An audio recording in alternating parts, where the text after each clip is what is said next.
I always start early. I always be talking, and then people come in. So I'm trying to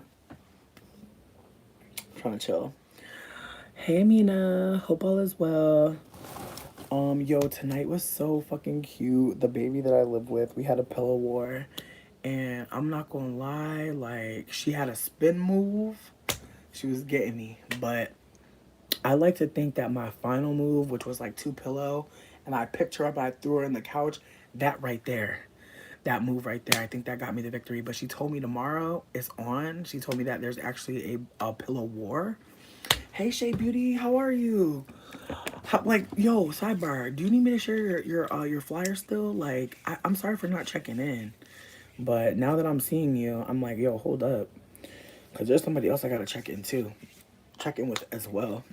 But I hope crowdfunding has been going as well as it could. You know what I mean? I hope people are still sharing and donating genuinely. Like, shit is fucking wild out here, bitch, for real. Damn, bitch. I think one of the cats scratched the fuck out of me. As far as how I am, honestly, I want to say thank y'all. Hey, I love to hear that. I'm glad. I'm glad. But yeah, no, reach out if you need me to share again. I got you. Um, but yeah, I want to apologize for last night because I was like high as fuck, like bugging the fuck out. Like when I rewatched the lives from last night, I was like, yo. I was like, hey, yo. Sup, baby? Take me out to dinner. Like it was very much bing bong. Like bitches was really bugging. Like, but nah, you didn't get no donations. Bish, nah, that's not okay. Listen, before we leave here, like just link me for real, so I don't forget, cause you know my ADHD ass. But I gotta share it for you for real. I'm gonna post it with my menu so that people see it. I feel like that's like the best place for me to post anybody's GoFundMe, honestly. So just if anybody needs to share, let me know. Don't hesitate, bitch. You're not being weird. Like we're poor. That's why I'm saying it. But yeah, flowers. I know your ass was there. My ass was bugging the fuck out because low key, bitch. I don't want to rehash it all because like I don't want to bug the fuck out again. But like, babe, I'm so grateful for my friends. Like, I'm so grateful that people actually love me and care about me. Cause goddamn, like my homie really was like, bitch, like again, I don't want to rehash this, but I feel like in my last live, I was talking about how like a lot of times like I will get approached by black cis men, and like they'll be on some colorist shit. And this is not to say that white men don't be on some bullshit, because I know some people be like, "Well, you be dating white people." I do, and they be on some bullshit as well. I'm not trying to make it seem like anyone's better or worse, but I do want to hold that I feel like when black cis men treat me like shit, it do hit me in a different way. When a white person fucks me over, I'm kind of just like, and Jesus did wept. You know what I mean? It's kind of just like, well, it is in y'all nature. Like that's how I feel about it. But I feel like when, especially a black cis man, and again, this could be my trauma with black cis men in my family. This could be trauma, you know. But whenever a black cis man does me kind of dirt, I'm just like, me, bitch, me. Like I really be feeling like you could. And I'm not gonna lie, bitch. I'll be like, but could you do this to Becky though? Could you just go give this to Becky? Because I would appreciate that. Like that's where I am at. Like whenever a black cis man talks to me crazy, I'm like, can you talk to Becky like that? Save that for the white girls, please. And they be acting so crazy. But anyways, this man definitely used me, and my friend was like, well, he was using you like a mammy, and it's like he really wasn't. Because I feel like that's the thing. There was a moment where we were talking, and I had said that I was mixed, and like I wasn't like I'm mixed, you know. It wasn't that, but we were having a conversation, and I made the mention like I was like, oh, as a mixed person, and he's like, whoa, he's like, I heard you say that you were mixed, but you're black. And I was like, sir, I am not black. I was like, but I was like, because you are a black man and because you're naming that for me, like, do you wanna have this convo right now? And so I broke it down for him, like my politic and like how, like, not even my politic, the politics of being a mixed person and like being perceived as black by a black man who is, again, like, I'm not trying to like play games with people, but I do feel like acknowledging my mixedness is just basic. But I do know that because I was gaslighting for a long time, I know that there's going to be people that do not care, do not want to hear do not trust a bitch like me. That is okay. I hold space for that. What up, love? What up, love? But with that being said, when I'm talking to a new person and I correct them and say, oh, I'm a mixed person because I don't want to be erasing, but also because I'm a mixed person. There's no because I don't want to be. I'm a mixed person, period. Mix is a full identity, period. And we don't talk about that enough. And that is why I keep on talking because, and low-key, bitch, maybe that's like it's not even like I'm trying to write a book, but like I actually really do want to because I feel like there's so many conversations happening and I feel like this is part of it. But getting back on topic, he was like really trying to press me about being black or trying to press me in terms of saying that like out like trying to be like, oh well, you know, you endure anti-blackness. And it's like everyone endures anti-blackness. Like that's not the litmus test for like ableism is anti-blackness, transphobia is anti-blackness. Like a lot of shit that people got another name for and we only have another name for because of anti-blackness.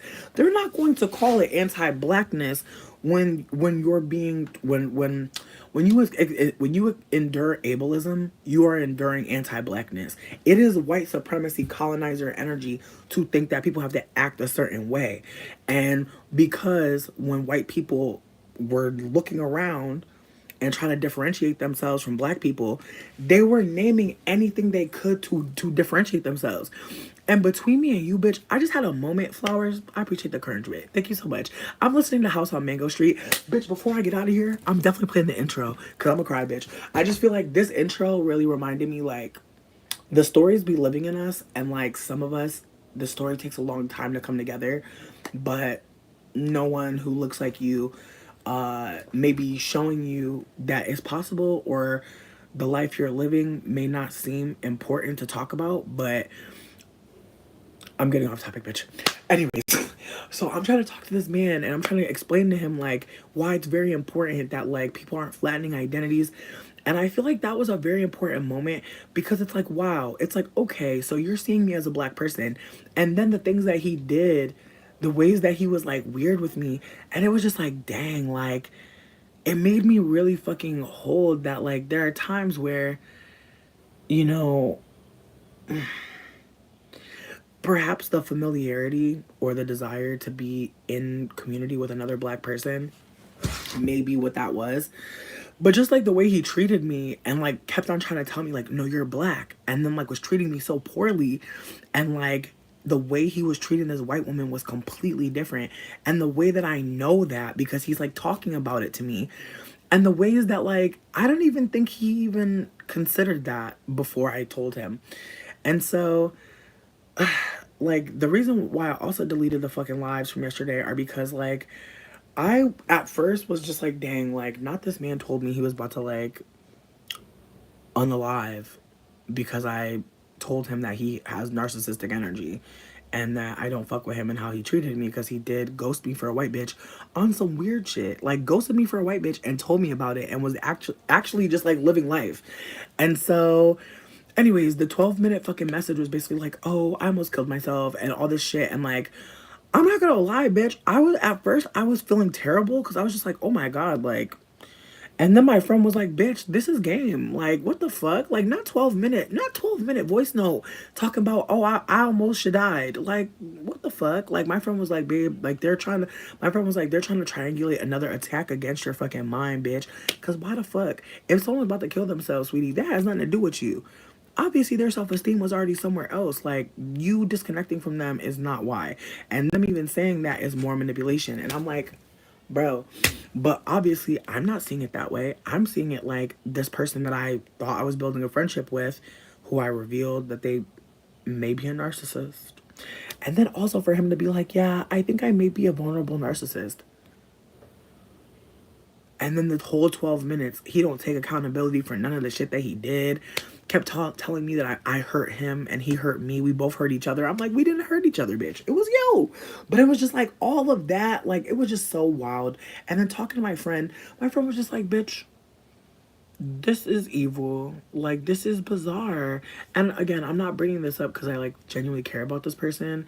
But I am bringing it up to say that like, it is so scary sometimes talking to men Jennifer, you did. It is so scary talking to men because even today, bitch, the person I was telling you about this, bitch. Let me go get my other phone, bitch, because I want to show you him. Bitch. I want to cry. Not the last dude.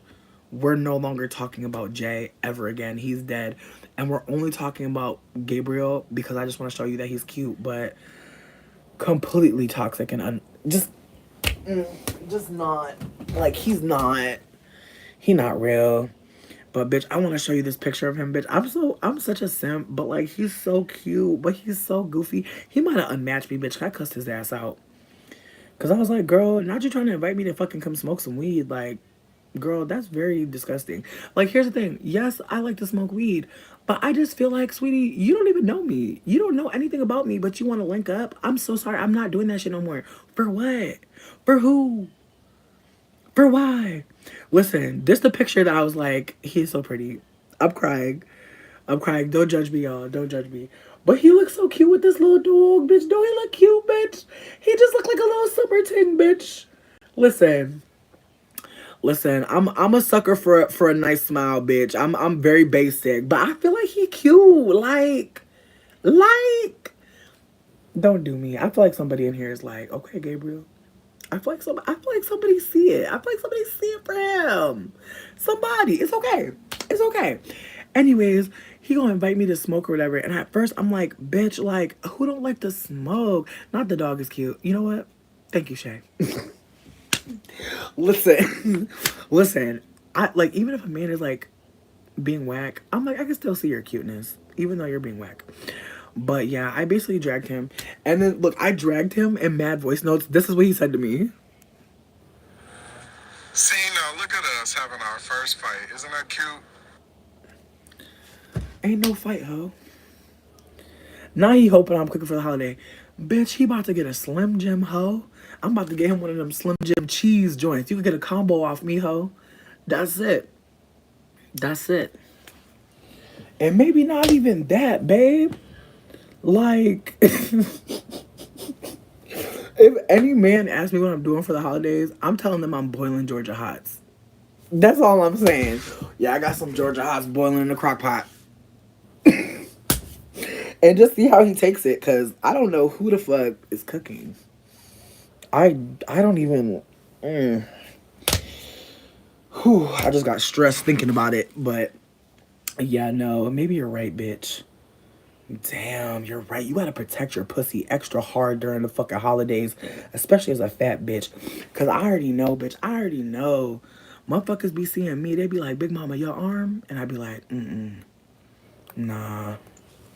Nah, I don't got the sugar, babe. I don't got the sugar. I'm gonna be okay. What up, Ryan? Not a Lunchable Autumn? You're a comedian. You're a fucking comedian. I'm fucking crying. Our first argument. Bitch, the thing that blows me is like, babe, why are you cute and dumb? Like, yo, why can't you be ugly?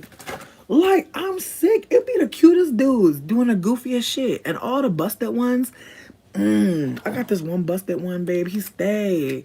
Every day he hit me up. How you doing today? Leave me alone, busted one. Leave me alone. But bitch, I'm trying to be nice because bitch, I don't, he do hair. You feel me? He do hair. And I don't know a lot of dudes that do hair. So I was like, sweetie, maybe we could rock. Maybe we could link. You know what I mean? But then there's this other boy that I'm talking to. He annoying as fuck. He pissed me the fuck off. Talking about, oh, I don't have depression. Girl, get the fuck away from me. Like, this motherfucker said, oh, I don't struggle with depression at all. I'm very happy. I was like,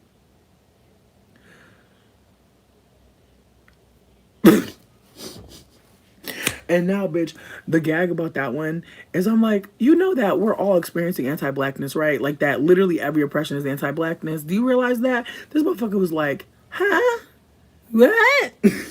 He's like, I'm sorry, you're using anti-blackness very broadly for me. I'm like, oh, here's some reading. Here's some reading. So yeah, I know that's probably fucked up, but I'm gonna depress this man. One thing about me, bitch, I'm a depress the fuck out of you, sweetie, sis, whatever I was gonna say. But yeah, something didn't sit right with me. Like he really was like, oh, bitch, He's like, I'm autistic. That's why I'm not depressed. It must be a different type of autism I got, babe, cause my autism make me very depressed at how much I can't just be, at how much my existence is a threat. Like it's very depressing when you really think about it. Real fucking depressing. But again, not his plots.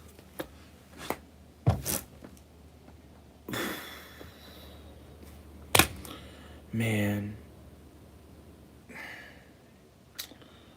I just be sad wanting dick sometimes. Like, I just be real sad about it. Because it's like,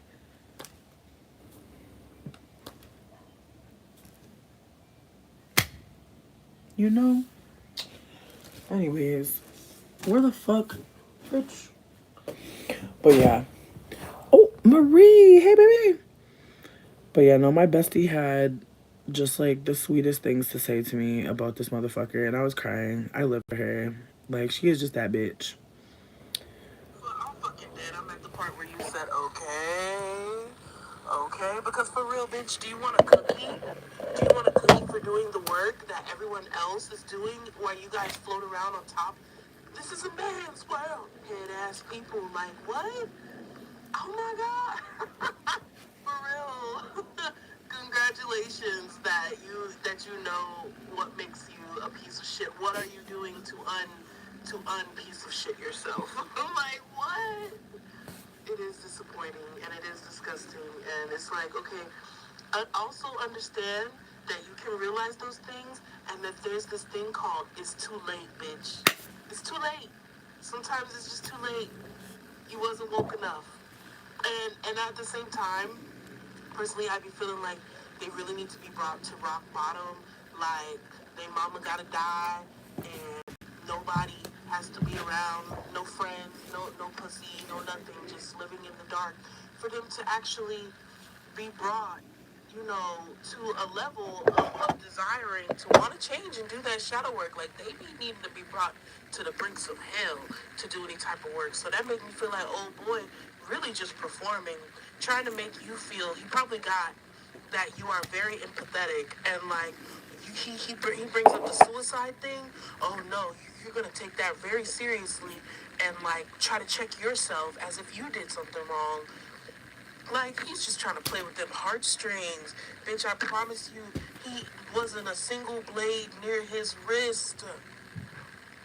Unless it was to cut up that white bitch's cocaine. I can't scream, but that last part had me fucking dead. This bitch said wasn't not one blade near his wrist. The only blade was to cut that bitch cocaine.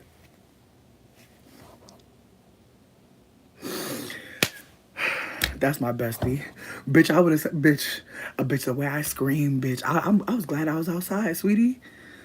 Motherfucking Michael Jackson Earth Song scream, bitch. I'm so sorry, bitch.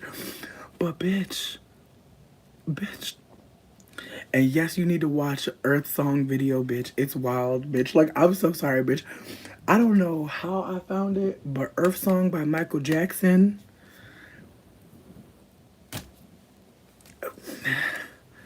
Just listen to the scream, bitch. All of them, bitch. I'm all of them. Exactly. Bitch, the video is good as hell. But nah, like, this bitch is, that's, I'm just lucky I have friends. I'm really lucky because I genuinely did take it seriously, like, for like 10 minutes. And then I was like, bitch, like, no tea, no shade, but motherfucker, if a man ever tell you he about to kill himself, bitch, I just feel like you should be like, all right, girl, see you tomorrow. Because 9 times out of 10, bitch, if a bitch about to, what you eating? Okay.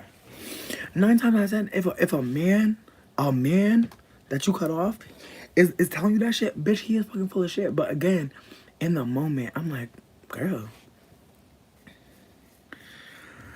Mish, I'm so sorry. That comment was so serious. Like, no, she said get to the root of the issue, bitch. He sure did. He sure did. He sure did. Not cool story, bro. I'm just it's like, baby, like, and I feel like the wildest thing about that is like, sweetie, who don't be wanting to fucking die every day? Like, that's the thing. It's like, bitch, these men don't have me wanting to self delete. Like, I just feel like that was one of the craziest things I ever heard in my whole life. Like, not a little 2 week little chatty chat on the phone, ho. And you about to unalive because you realize that you walked right out of heaven, bitch. Because honestly, at the end of the day, bitch, I already know, like, bitch, I know my worth. Like, that's the thing. Like, I am one of the baddest bitches, bitch. I am one of the baddest bitches. I'm from Bad Bitch Island, okay? Like, bitch, low key, I fixed the sink today. Like, motherfuckers didn't even know what happened to the sink. Me neither. But I fixed it, bitch. I did. I did a good job today, bitch. It feels really good. Also, I want to show you guys my art. Because again, these hoes don't stop me, ho. They don't stop me. I was creating today. I took my paint out and did a little bit of something, something. I didn't really do nothing new. I just added on to things I already did. But I got this like really cool like glitter paint. I don't know if you can tell, but like it has like different colors. I feel like in the light you can kind of tell a little bit more. But yeah, I was just having fun, bitch. I'm trying to regulate my motherfucking nervous system, bitch. Cause I felt real fucking goofy talking to that man again. I made her afro kind of golden and rose. And my friend actually said she wanted a print. Oh no, he said that because he has. I'm gonna just read the conversation. I'm gonna read the conversation, and this is not the same person. The person who said he's autistic, that is this dude named Nate that I've been talking to for a little bit, and he's slightly annoying, like slightly fucking annoying, actually. Because again, like we don't talk that often, but he'll just pop up on me and be like, "How are you doing?" And I'm like, "The earth is crumbling, sweetie." Like, thank you, I appreciate. There's not too many more, bitch. I did a little something, something, but ooh, I'm really proud of this one though. Like, I painted this a long time ago, but today I went off with the fucking. Damn, I feel like it's so hard to see in the light. But I went off with the glitter on the mushrooms, bitch. Oh, I can't wait to look at this shit when I'm really tripping. Oh, it's gonna look so cool. I feel like I'm gonna work on more like mushroom prints because this was actually super fun to do, and it took me a little bit of time. Autumn, I'm so sorry to hear that. That's so fucked up. Damn. Fuck. Okay, so I said. Okay, so he was asking me about mushrooms. Thank you so much. He was asking me about mushrooms, and he was basically like, "Do you think microdosing is better than full out tripping?" I said it's a different energy. Micros are bomb for managing depression without a script. And micro to me is like anything below zero point 0.8. I feel like honestly, but below zero point 0.5 really. Like I don't think anyone should be doing a zero point 0.5 every 3 days. Personally, I don't think that makes sense. But you only you could know what's good for you. And then I said the macros are like adding another layer to yourself. I said spiritual and physical at times. He goes, well, I don't typically struggle with depression type symptoms slash feels. I said, lucky you, must be nice. He goes, it's because I'm a little autistic. There's other things that are harder for me. I said, I'm autistic too.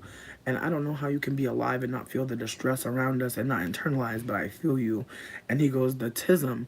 He goes, LOL, I miss a lot of outside feeling things. Not to say I don't understand the state of the world, but I also just have a strong internalization that the average person wants to push for good.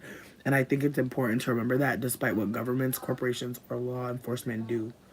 And I said, I mean, optimism is very important. However, there is grief, anxiety, depression, aka anti-blackness. So, like, again, must be nice. And so, as I was saying earlier, like, and you know what? Don't quote me on this, bitch, because I could be fucking wrong.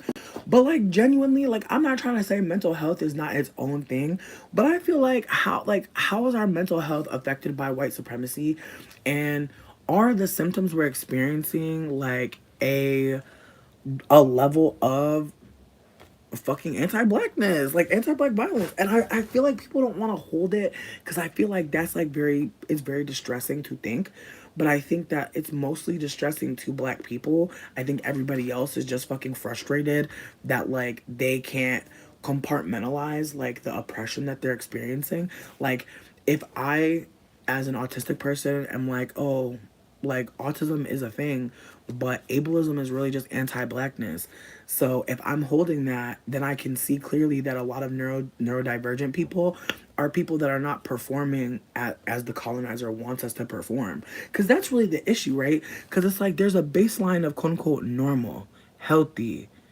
average, right? But that is all rooted in whiteness. Like when we think normal, healthy, average, we're not supposed to think about ourselves. We're supposed to think of a white person. We're supposed to like low key like disassociate from ourselves to try and perform what the colonizer's reality should be. And so I think like it's very, how do I explain this? The ways that white people observe non-white people and think of us, like that is part of our psyche as well. Like the way white people put into media, like TV shows and stuff, like when you watch shows, and this is something that I do now. I've not always done this, but upon like digging more into how I'm being colorist and how I will always be colorist, just like white people will always be racist. Like we have to be obviously like not obviously because I don't think it's very obvious, but we have to be like making decisions that we would not necessarily make because we're still following the colonizer script. So I'll say this. I'll say like if you watch TV and you notice that like there are no darker skinned people in a show and you notice that the show is all white people and light skinned people in a show. In that show's world, they have killed all of the black people. We can't say that they're forgotten because black people always exist. So we have to hold that like there are realms that are created by white creators a lot of times and non-black creators a lot of times that actively kill black people out of the world. And that goes for many things, not just like TV shows. Like you look at the government, look at who represents us, every state, how many black people. It's shit like that. It's like there's a push to create a lack of black people, period. And so that right there is the most obvious anti-blackness, like when we don't see black people. But it's like, bitch, Medusa, please come to me. Let's be friends. My Instagram is Weedfae, OuiDFae. Thank you so much for just wanting to connect deeper. That'd be fun. But yeah, what the fuck was I just talking about? Oh yeah, fucking anti-blackness. So like, so people who are non-black and who are non-white, like people that are like Asian, people part of the Latinidad, like those folks, they have decided instead of like digging more into anti-blackness, to just hold space for the fact that like their oppression is different, and it's really not. It is, but it's really not. It's like if everybody's experiencing anti-blackness, that's what's happening with Asian people. Like that's what's happening to Jewish people. No tea. Word. Jennifer, I appreciate you for saying that. I feel like I'm talking to people who may still be like in the colonizer's gaze because I feel like that's the thing. Like you're, I believe, from Detroit or you're from Michigan, and so you had access to black people, and I think that that's another aspect. Is like there are people that don't like they're around a bunch of mixed people or they're around a bunch of non-black people, and so who the fuck's talking about anti-blackness there? Like that's the thing. The erasure of black people means the erasure of conversation and intelligence around anti-blackness, which is the root of oppression. So the more black people are not somewhere, the less information and intelligence is at that place or at that moment or in that space, in that work. And so people will do all types of things to include non-black people. I do identify as a mixed person. And again, I feel like when I say I identify as a mixed person, what I'm trying to offer is that mixed is a whole identity and that like no mixed person is like a chunk of this, a chunk of that. Like that is how we are being raised. Unfortunately, a lot of mixed people are being raised. Do I think biracial should be in black spaces? I personally feel like biracial folk should be aligning with being mixed versus being biracial because I feel like the term biracial could mean anybody. unfortunately. Like, it biracial does not necessarily mean just black and white. You know what I mean? So with that being said, I do think that like when we say biracial, I feel like we don't know who we're talking about. I feel like when I'm talking to a black person, I know that they're talking about somebody mixed with white. Um 9 times out of 10. Or, you know, just somebody who may have some black phenotype, but having black phenotype, or I feel like even saying having black phenotype is fucked up because it's like you're mixed. Like, as soon as you're mixed, you don't have black phenotype. Like, even my hair, this is not black people hair, and I know people will say, well, your hair's type the hair typing system is racist. First, secondly, we cannot we cannot we can't keep doing that. We can't. It's not working. It's not working. We can't keep on acting as if like people with curly hair are black. It's weird and it's erasing black people. It really is. So that's my thoughts as a mixed person who has been fucked up and who has been out here down bad. You could be thinking something else. I hope you share it. But from my experiences and from what I've seen, it just doesn't make sense to be looking at people and appraising them as black unless they tell you. Because I'm saying that with an asterisk because I'm talking about light skinned people. Period. I feel like anybody lighter than a paper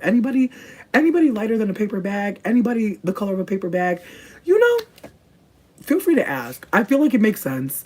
I feel like if you don't want to be rude, just be like, "Oh, are you admixed? Do you have admixture in your family?" I feel like that's not a rude thing to ask because honestly, some people are not being honest. Like if we know that Beyonce is admixed, you know what I mean? See, here's the thing. When people say like we don't look when people say someone doesn't look mixed, I feel like what we're saying is that like mixed has a look and that is not true. Mixed is many looks. Like when we talk about mixed people, we're talking about Beyonce. When we talk about mixed people, we're talking about Journey Smollett, Belle, because she did get married. When we're talking about mixed people, admixed, people that have mixture in their line. And granted, we could be more distinct and say MGM and say multi-generationally mixed. Not everybody's gonna say MGM though. A lot of people are gonna say biracial. A lot of people are gonna say quadroon. Maybe they won't. I think we should bring quadroon back. Personally, I just feel like it fits some people. My mom's a quaddy. My mom's a quad. I just feel like if motherfuckers brought back quadroon, we would get more clear. Like if somebody was laughing, but I was like, bitch, for real, bring back Griff, bring back Octoroon, bring all that shit back because here's the thing. I feel like Beyonce is mixed because we know that Mama Tina's mixed. And I'm not trying to play with nobody right now. We know Mama Tina is mixed. It's no Tino shade. It's no shadiness. Not Quadroon goes crazy. I'm just saying. See, and here's the thing. Like, if someone says that they're mixed and black, I feel like it's oxymoronic personally, but that's just me. That's just perspective. Because again, a black person is not going to say that they're black non-mixed. You know what I mean? Non-mixed black. Like, I just feel like that's the thing. Like, once we say mixed black, then we're creating another motherfucking hierarchy within blackness, and I just feel like it already there's already so many. There's already so many. I'm not trying to be rude. I'm not trying to be mean either. But what I'm trying to also offer is that like mixed is not a look, and that is another thing that be fucking people up because like there's some people who look like myself or who are darker skinned who are like, yeah, I don't want to say I'm mixed, even though they are. There's like this fear of saying it, and I'm not gonna lie, like there are times where I'll have uncomfortable moments with people where they'll be like, oh, I don't see you as mixed. And I'm like, oh, well, what the fuck am I supposed to do about that? I just feel like that just tells me that, like, the one drop rule is something they're invested in. And that's on them. If somebody wants to be invested in the one drop rule, that's fine. But I do think that, like, it erases so, not even I think, I know it erases black people. And if you look at TV today, because like I hang out with a baby that's like 5 years old, so I watch a lot of things for kids that I don't necessarily want to watch, but I be seeing it. And there are so few dark skinned children, so few, and it's to the point where it's like the new Magic School Bus. They literally made the black girl mixed, and I feel like that's the thing. Like there's a way that us mixed people begin to become the representation of blackness that I feel like some folks who want to hold on to mixed people as black are not thinking about. And I see it all the time now that I don't want to misspeak and say I'm aware of colorism because I feel like awareness took intelligence from black people who are deep dark skin. because there are black people who are not the darkest shade, but who also are experiencing colorism. Like, colorism is a gamut, and so the brunt of it is on the darkest skinned folk, but there are folk that are not deep dark skinned that still experience it. And if you look at TV, if you look at who's like famous, it's very clear that colorism affects black women and black trans people the most, because they will show a deep dark skinned black man, almost as if to say that a dark skinned man or dark skin is couched in masculinity, is couched in the opposite of femininity. And that's how it's communicating. When you show mass media and you show a black couple, and somehow the woman who is supposed to be a black woman is always mixed. And again, if you're holding on to the one drop rule, you're like, well, she's not white. And so that becomes the fucking bar. And that's what it is now. The bar is, do they have a lip?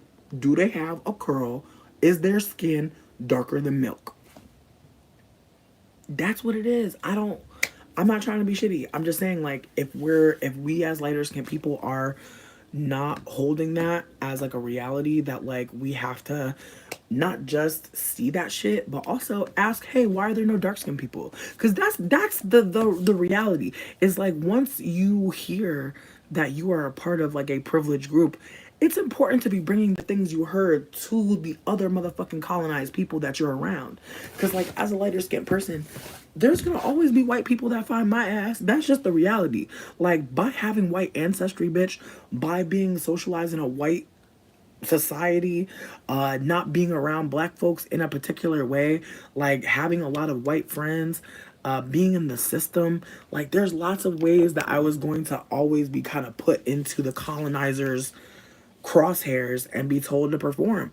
On top of that, the more that I look into like my ADHD and my autism, the more I realize that a lot of my life I was just trying to not seem stupid.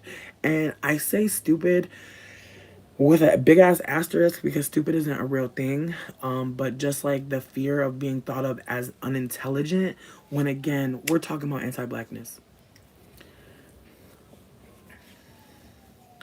See, Medusa, that's very interesting. And I feel like there are a lot of brown skinned people, medium toned people, people who would not be considered deep dark skin, that people say all different types of things about your skin tone, and you know, the affects of colorism right then and there. Because for some people are going to say that you are dark. Some people are going to say that you're light. And I feel like that right there is an affect of like having like a colorist experience. And I know I just smelled my hand because I wasn't sure if I put on this one or the other one, because I have two lotions and one of them smells like medicated for like winter's itch, and the other one smells like fucking peach oatmeal and it smells so bomb. But I put on the winter's itch one because I'm wearing shorts. Sidebar, bitch, it was so nice today. For a second I was like, damn, is my titty out? It was so nice today, bitch. I was wearing a fucking crop top and I was wearing well, I had double shorts on because, bitch, honestly, you never know outside. It'd be weird sometimes. But, oh, I'm in Detroit. I'm in the D. It's cute. I like it here. I don't want to leave, but yeah, no, it was so nice that I was wearing this outside. I had my legs out, I had my boots on, bitch. I was really living. Now I'm going to put on clothes because I want to go smoke outside with y'all, and I need to not be fucking acting goofy, because I don't want nobody to ride past me and be like, put that baby in a coat, because I'm looking like, get a coat on that baby. Um. I'm dead. I've only been here for a little bit.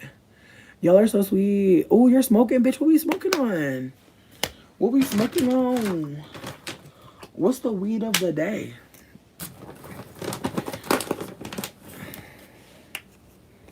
Yes, autumn. Autumn. Autumn. Autumn, bring that up. Bring that up. Autumn, thank you so much. I missed that first part, but I'm getting it.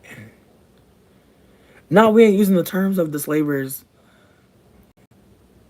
Mmm. Um. Text rules.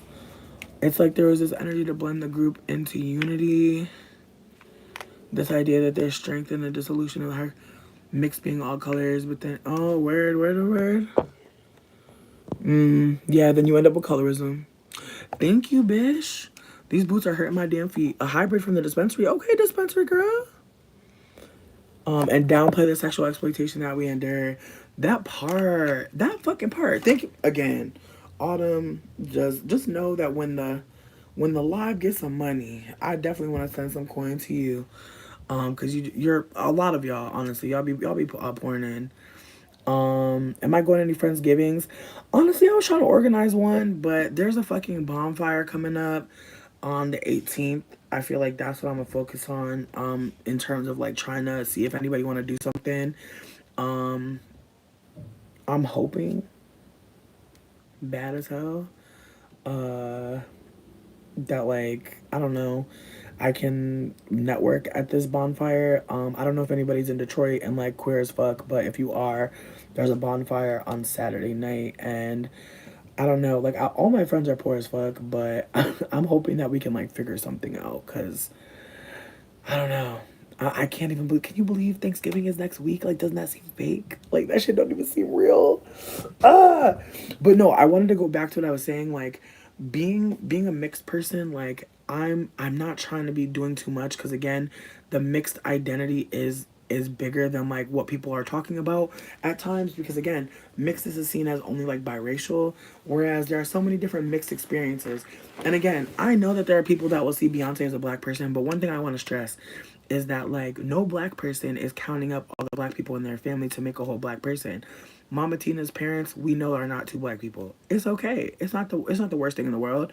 It's just the reality that like because of that Mama Tina has had different experiences in life. And I also feel like, honestly, this might be getting a little bit off topic, but sweetie, I don't know how the fuck, but I ended up on a post about Aaliyah, and they were talking about, child, I'm not trying to go to, I not look at her kids. I mean, honestly, like, it's very clear that there's admixture all up and through Beyonce line. It's very clear that, like, that Beyonce's children are admixed as well. And I'm not trying to be shady when I say that, but it's really awkward when, like, I have to say I'm not trying to be shady because I feel like people will take it as shade. But again, I feel like not even I feel like I know that like the one drop rule is manipulation and it is gaslighting. And so as someone who is a lighter skinned person, understand I'm not even understanding, holding that I've been gaslit about anti-blackness or the mixedness, uh that's I'm not gonna lie, like I don't wanna say that I be feeling shame, but I do have moments where I'm like, fuck, like damn and fucking damn again because I see behavior that I've done or that I've perpetuated. I see conversations unfold where people don't have the information. Beyonce's mixed, and here's the thing: Beyonce being mixed is not a problem, but it's like people around Beyonce clearly believe in the one drop rule. She's also from Texas. I feel like Texas might be a little different when it comes to mixedness, but I don't think so. I feel like just the same way that we know Kelly Rowland is a black woman, we know Beyonce is mixed, and that's okay. But I think that like unfortunately when us mixed people have proximity to blackness, black fathers, mothers that are not seen as white but clearly are not black. Like again, that's why I do think that it's important for me to write a book about MGM because I feel like if we don't talk about it, like if us mixed people don't talk about how we're not black, there will be a moment where the Rachel Dojals of the world are really like the representation for blackness. And people want to act like it's a game, but it's not. The Rachel Dojal shit was a moment for me, honestly. Like Rachel Dojal was a moment for me, bitch. And I know it's gonna sound crazy, but Rachel Dojal really had me sitting there like, wow, all it takes is some curly hair and a little bit of a tan.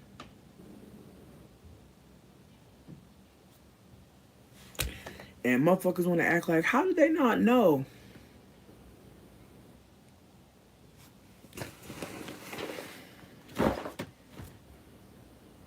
But that's what I'm saying though. She didn't have to be mixed. She had the mixed woman's motherfucking uniform on. What did she do? She got hair that looked just like mine, bitch. She got hair that looked just like mine in a crochet braid and was tearing up her scalp every day.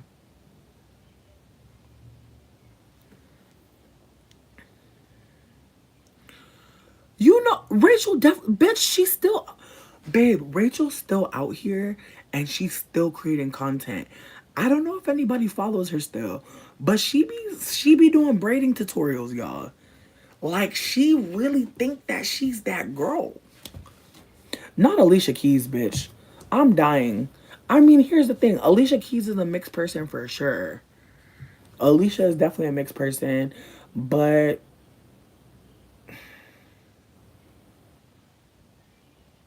because I'm trying to think of somebody else that's like on that cusp, you know. Not you never checked her. Now she's out here. She is Jennifer. She really doing braid tutorials. Like I'm not trying to play. You just saw me with a fully blown. But here's my thing though. I feel like I don't know. I feel like if y'all seen Mama Knows His Mama, if y'all seen Tina Knows People, I just feel like it would be a different conversation. I feel like there's a reason why we only see Mama Knows, and not everybody a part of the Baines, the Bainse, or Bainse. You know what I mean? There's a reason why we're not seeing all those French Creoles, bitch, for a reason. But that's another thing though. I feel like people think Creole is black, so. Not MGM Studios, bitch. I'm crying. You're funny as hell. Thank you. Yo, I gotta give you some coin. I gotta give you some coin for that, Autumn. Like, please message me. Send me your information. Cause that's a really dope idea. Quincy Jones, child. And Rashida. That's the thing that blows me. Like, when that baby was born, y'all really named her Rashida? Y'all crazy for that. But because here's the thing, my mom's white passing, and they named her Tammy after a country singer. They named her sister Brenda. They gave them Caucasian names so they could blend, bitch. But Quincy's rich. But I just think it's funny that Quincy was like, I'm gonna name this baby Rashida. For real. But then again, bitch, there's a part of me that feels like it might be like the Jewish Rashida. You feel what I'm saying, bitch? Because I feel like there's a Rashida in other communities, bitch. I feel like it's different Rashidas.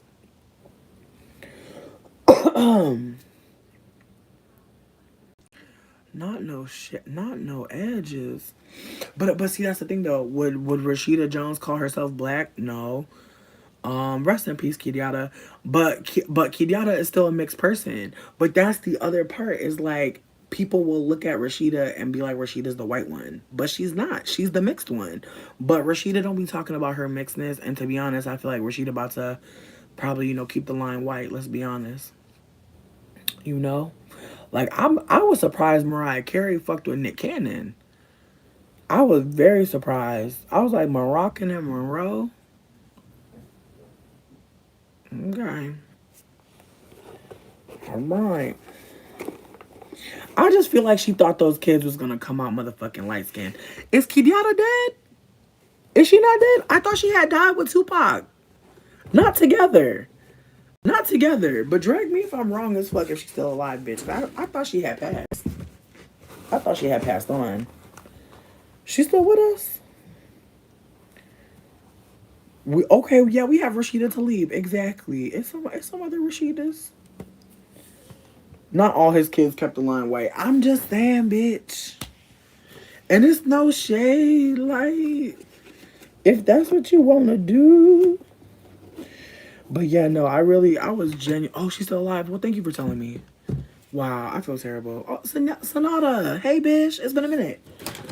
But yeah, no, my bad for killing somebody who's still alive. My bad. Wow. The thing that be blowing me is like, y'all couldn't at least foster a black child. Even Madonna got a black baby. Even Madonna got some black babies. Like, even the Jolie Pitts got some black babies, bitch. You couldn't even fucking foster ho. Like that's the shit that be blowing me. But then again, it's like, do those kids really need to be in the spotlight? Do they really need that? Wow. I don't know. I don't know. I have no fucking clue. But I'll say this. I don't think anyone should be having any children if they don't, nobody should be bringing black children into their lives unless they know that they're really ready for that shit. Because I just feel like between me and you, what the fuck was Rashida about to do with a black baby? No tea. I wonder what the fuck Madonna doing. I pray those babies are protected. But the way her daughter be out here living, I'm like, Lourdes or Lord, is it Lourdes or is it Lords? I never know whenever I see that name. I'm like, is it Lourdes? Lourdes? I did see Zahara. I did see Zahara. That made me want to cry, bitch. Because I was like, wow, Zahara, they let her maintain her blackness? Because you know they don't be letting the black babies maintain their blackness. Bitch. Bitch. Tell me why the baby that I live with, I was telling them that their back probably itches because they need some lotion. I was like, you know, people who are like us, brown, with the curly hairs, we need lotions. And you know what the baby said to me?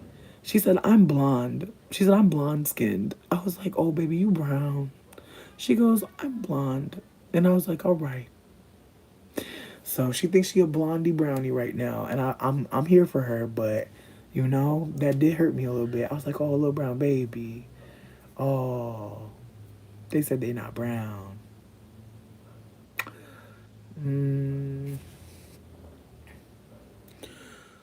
Okay, Autumn. Autumn, I'm glad I'm not the only one. Someone had wrote a poster or something that said she had passed.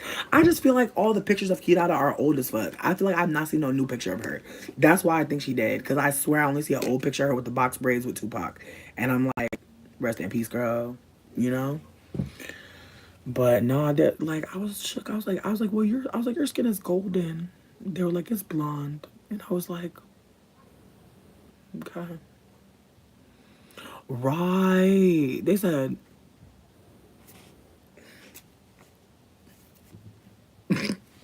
the baby looked at me like,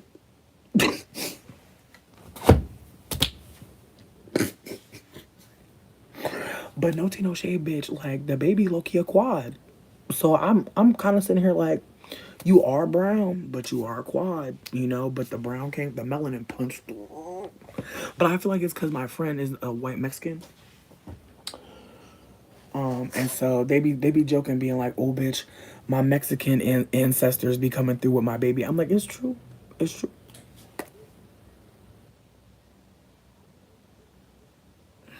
Bitch, I would have too, child. Honestly, at one point I was gonna bring up fucking I was gonna bring up Aaliyah because somebody was talking about they wish Aaliyah would have wrote a tell all book because they're like not Timberland, R. Kelly, Jay Z, and there was one more. R. Kelly, Jay Z, Timberland, Dame Dash.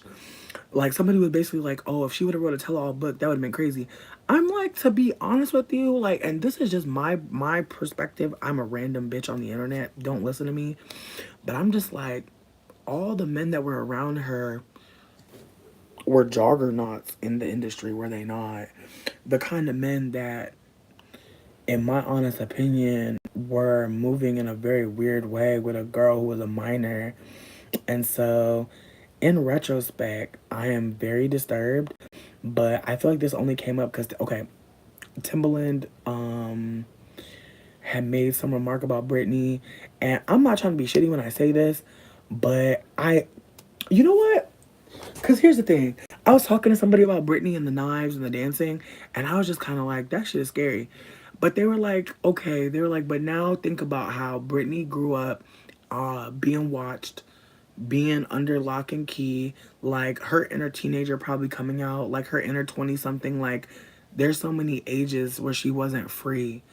And that really gave me a little bit of moment of like a moment of empathy for the bitch, because it's like, honestly, it's like, bitch, she ain't spinning with them knives around me.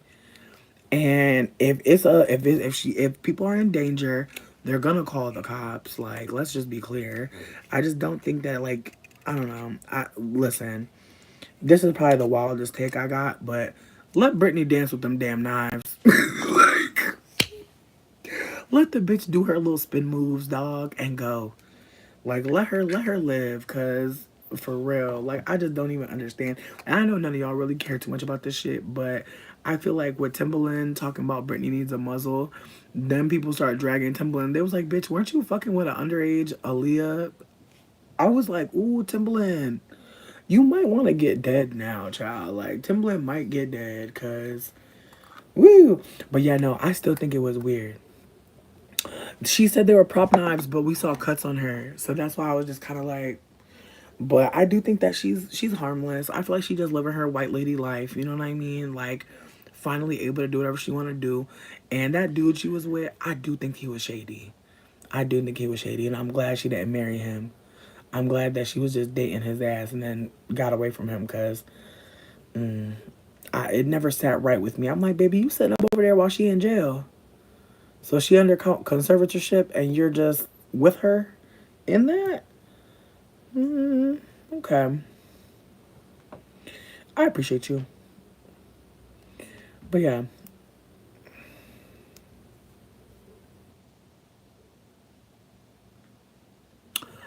You know what, Jennifer? I didn't even think about how she just dropped the book. I didn't even think about that.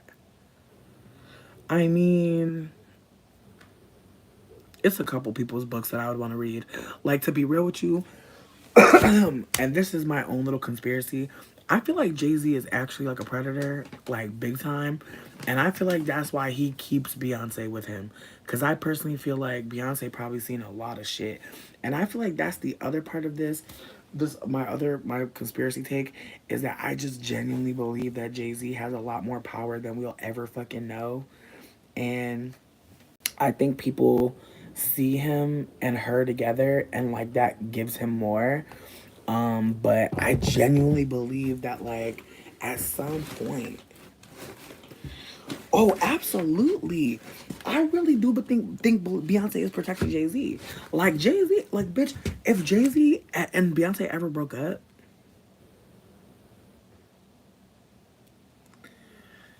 I really feel like I also feel like on some like Virgo shit, I just feel like Beyonce don't want to fuck up the money and the brand.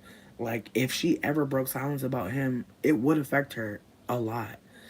And so I just feel like that's such a it's such a mixed bag because I know I know we don't know none of these people, not left out with the scraps, but I feel like that's the other aspect of this is that like Jay-Z like even admitted to telling people or said out loud that like the first thing he said to her was don't embarrass me instead of like will you go out with me, like would you want to love me.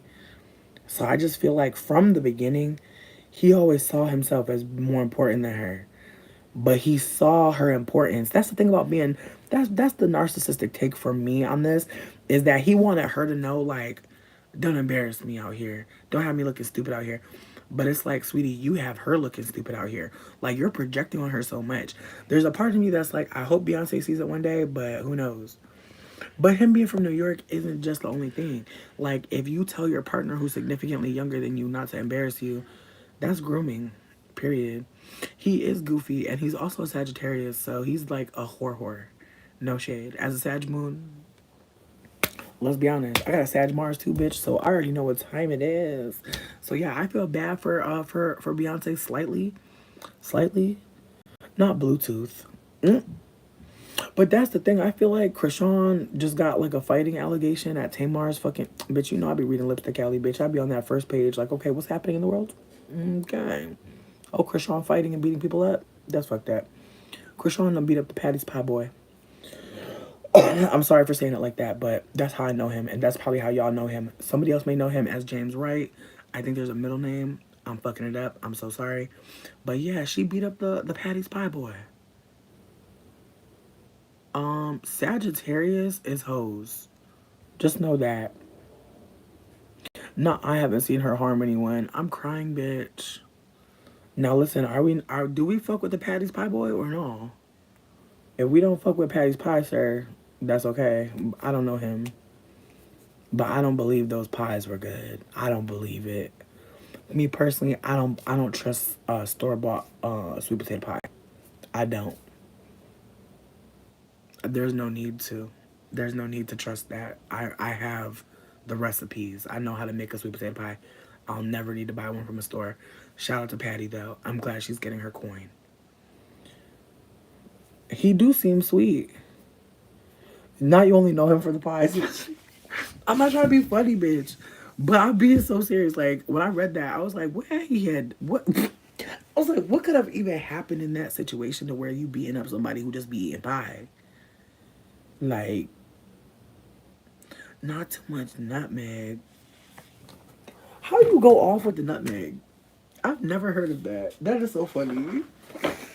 Damn, but I know that that's like, cause I got a friend that got the fresh nutmeg, and they be doing a lot. They want to nutmeg everything, bitch, cause they got that rock, and I'm like, you need to put that little rock down, cause you on everything, pasta, salad, like you cannot nutmeg everything. It's not realistic, but they be trying.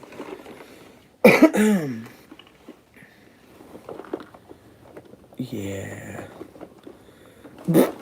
Listen, I remember Pat. Listen, I didn't know who they was talking about. There was like James something right. I was like, who got three names? What happened? Huh? But yeah, bitch, I'm looking for my papers. If you're nosy, if you see them before me, let me know. But yeah, shout out to Patty's Pies. I pray Patty's getting a bag right now. I pray Patty is doing better every day. But yeah, as far as like Krishan and Blueface go, I don't watch that shit. Not to say that like anybody shouldn't be watching it. I watch other goofy things, honestly. Like I was this close to rewatching Bad Girls Club, like from the beginning.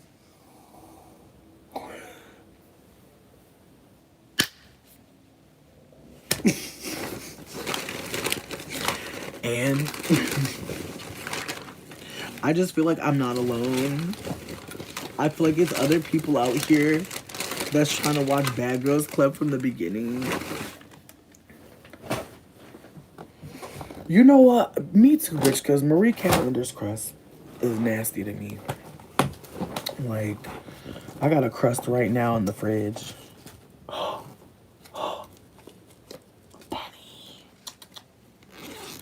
Yo, me and Benny have not always been friends because he stayed trying to tap dance on my head in the morning. Come here. Can we chill? Can we kick it? We kicked it recently. Can we kick it again? Look at him, he's so cute. Oh, are you leaving? Oh, Benny! Cassie's allegations against Diddy. I'm excited. I'm so excited. I haven't heard about this. Bitch. If y'all would want to do a Bad Girls Club a watch party, I'd be with it. I would absolutely be with it. Okay, sidebar. The other day I asked if people wanted to listen to House on Mango Street. And I'm gonna just play like the intro while I roll up. And when I say intro, it's just like the introduction to the book. It's not the book. But I just want to play it because honestly, like this shit, it might inspire somebody. It inspired me to write. It's called The House on Mango Street. It is an amazing book, and again, I'm going to play the introduction just so y'all can get into it. Oh, oh, no, baby, no, baby. Oh, got it. Okay, open. Okay. A las mujeres, to the women. My readers ask, are these stories true? Are you Esperanza? I began writing The House on Mango Street while in graduate school in Iowa City, Iowa, the spring of 1977. I was 22 years old. The voice of Mango Street and all my work was born at one moment, when I recognized my otherness. I was in a graduate seminar on memory and the imagination. The books were Vladimir Nabokov's Speak Memory, Isaac Denison's Out of Africa, and Gaston Bachelard's The Poetics of Space. I had enjoyed the first two, but the third book left me baffled. I assumed I just didn't get it because I wasn't as smart as everyone else. If I didn't say anything, maybe no one else would notice. The conversation I remember was about the house of memory. The attic, the stairwells, the cellar. Attic? My family lived in third floor flats for the most part, because noise traveled down. Stairwells reeked of pine sol from the Saturday scrubbing. We shared them with the people downstairs. They were public zones no one thought to clean except us. We mopped them all right, but not without resentment for cleaning up some other people's trash. And as for cellars, we had a basement, but who'd want to hide in there? Basements were filled with urban fauna. Everyone was scared to go in there, including the meter reader and the landlord. What was this guy Bachelard talking about when he mentioned the familiar and comforting house of memory? It was obvious he'd never had to clean one or had to pay the landlord rent for one like ours. Then it occurred to me that none of the books in this class, in any of my classes, in all the years of my education, had ever discussed a house like mine. Not in books or magazines or film. My classmates had come from real houses, real neighborhoods, ones they could point to. But what did I know? When I went home that evening, I asked myself what I could write about that my classmates could not. I didn't know what I wanted exactly, but I did have enough sense to know what I didn't want. I didn't want to sound like my classmates. I didn't want to keep imitating the writers I had been reading. Their voices were right for them, but not for me. Instead, I searched for the ugliest subjects I could find, the most unpoetic. Slang, monologues where waitresses or kids talk their own lives. I was trying as best I could to write the kind of book I had never seen in a library or in a school. The kind of book not even my professors could write. Each week, I ingested the class readings, and then went off and did the opposite. It was a quiet revolution, perhaps a reaction taken to extremes, but it was out of this negative experience that I found something positive, my own voice. The language of Mongo Street is based on speech. It's very much an anti-academic voice, a child's voice, a girl's voice, a poor girl's voice, a spoken voice, the voice of an American Mexican. At one time or another, we all have felt other. When I teach writing, I tell the story of the moment of discovering and naming my otherness. It is not enough to simply sense it. It has to be named and then written about from there.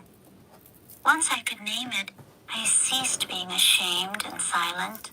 I could speak up and celebrate my otherness as a woman, as a working class person, as an American of Mexican descent. When I recognized the places where I departed from my neighbors, my classmates, my family, my town, my brothers. When I discovered what I knew that no one else in the room knew, and spoke it in a voice that was my voice, the voice I used when I was sitting in the kitchen dressed in my pajamas, talking over a table littered with cups and dishes. When I could give myself permission to speak from that intimate space, then I could talk and sound like myself, not like me trying to sound like someone I wasn't.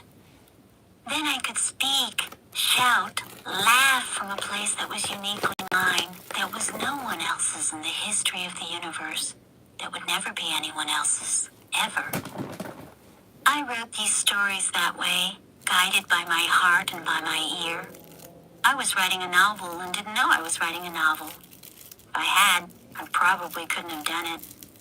I remember trying to write something that was a cross between fiction and poetry, like Jorge Luis Borges' Dream Tigers, a book whose stories read like fables, but with the lyricism and succinctness of poetry.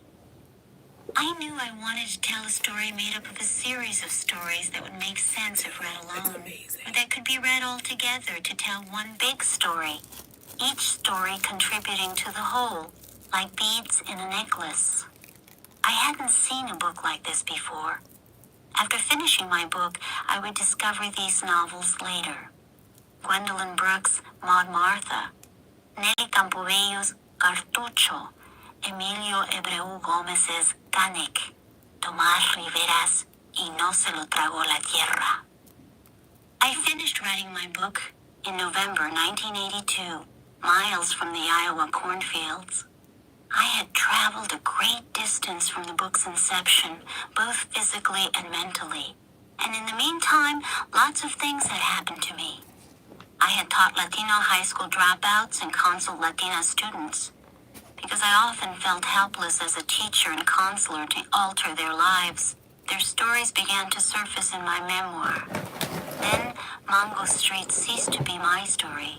I arranged and diminished events on Mango Street to speak a message, to take from different parts of other people's lives and create a story like a collage. I merged characters from my 20s with characters from my teens and childhood. I edited, changed, shifted the past to fit the present. I asked questions I didn't know to ask when I was an adolescent.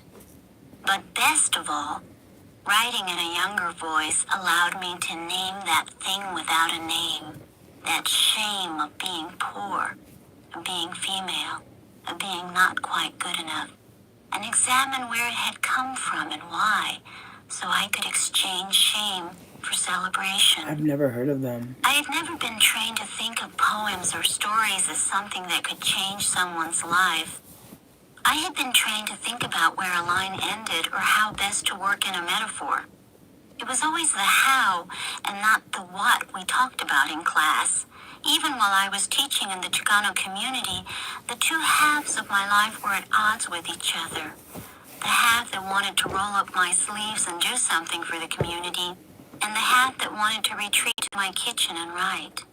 I still believed my writing couldn't save anyone's life but my own. In the years since Mango Street has been published, those two halves of my life have met and merged. I believe this because I've witnessed families buying my book for themselves and for family members. Families for whom spending money on a book can be a sacrifice. Often they bring a mother, father, sibling, cousin along to my readings, or I am introduced to someone who says their son or daughter read my book in a class and brought it home for them. And there are the letters from readers of all ages and colors who write to say I've written their story. The raggedy state of my books that some readers and educators hand me to sign is the best compliment of all. These are my affirmations and blessings. She's about to fuck you up. She's about to fuck Am you up. I Esperanza? Yes and no. And then again, perhaps maybe. One thing I know for certain, you, the reader, are Esperanza. So I should ask, what happened to you? Did you stay in school? Did you go to college? Did you have that baby? Were you a victim? Did you tell anyone about it or did you keep it inside? Did you let it overpower and eat you? Did you wind up in jail? Did someone harm you? Did you hurt someone? What happened to Margarita, Fat Boy, Gizmo, Angelica, Leticia, Maria, Ruben, Sylvia, Jose, Dagoberto, Refugia, Bobby? Will you go back to school? Find somebody to take care of the baby while you're finishing your diploma? Go to college? Work 2 jobs so you can do it? Get help from the substance abuse people? Walk out of a bad marriage? Send paychecks to the woman who bore your child? Learn to be the human being you are not ashamed of? Did you run away from home? Did you join a gang? Did you get fired? Did you give up? Did you get angry? You are Esperanza. You cannot forget who you are. The house on Mango Street. Wow. Bitch. Every time. I cannot listen to that intro and not cry. It takes me. But nah, she's amazing. The book is bomb. Thank you for telling me about George Luis Borges. I feel like I've heard the name, but I've never read any of the work, so I appreciate the tip. But yeah, no, the book is called The House on Mango Street. So worth your time. But if folks were interested in listening, I'm gonna try to do like a, oh damn, aren't we all though, for a time.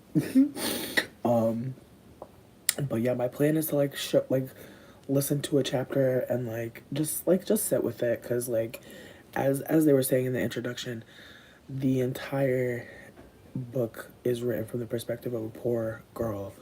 Um and I just love how she talks. Like I love the tone and the voice of the author. Because it just reminds me of being like young in the 90s and just like how weird and wild things are. My Instagram is Weedfae, Ouiidfae. And yeah, so I'm gonna just hold that. But yeah, that's what really got me thinking, like, damn, like this book was so bomb, like when I read it as a kid, and like I'm I'm not Mexican, and I guess I'm an American. I guess. But I think like her perspective is very much like not just about being poor, definitely like Latinx like experiences and language, and I appreciate that so much. But yeah, I just remember like that book just reminded me of like as I read it as a poor person, like as a poor child, I felt like damn, like these are people that I would know. Like these sounded like kids I hung out with, and so it just was one of those like books that felt like, oh, like somebody bothered to write a story that included people that I actually would know. Whereas like most stories you read as a kid, I feel like it all feels like they're always in the suburbs and they're always like in nice houses. Like even movies, like the movie has to be about poverty for us to see a poor person. And like usually the story is only like ends when the poor people are rich. And so I feel like just with that being said, like the ways that like when you're a poor person, like your life, like your story is like being held as if it's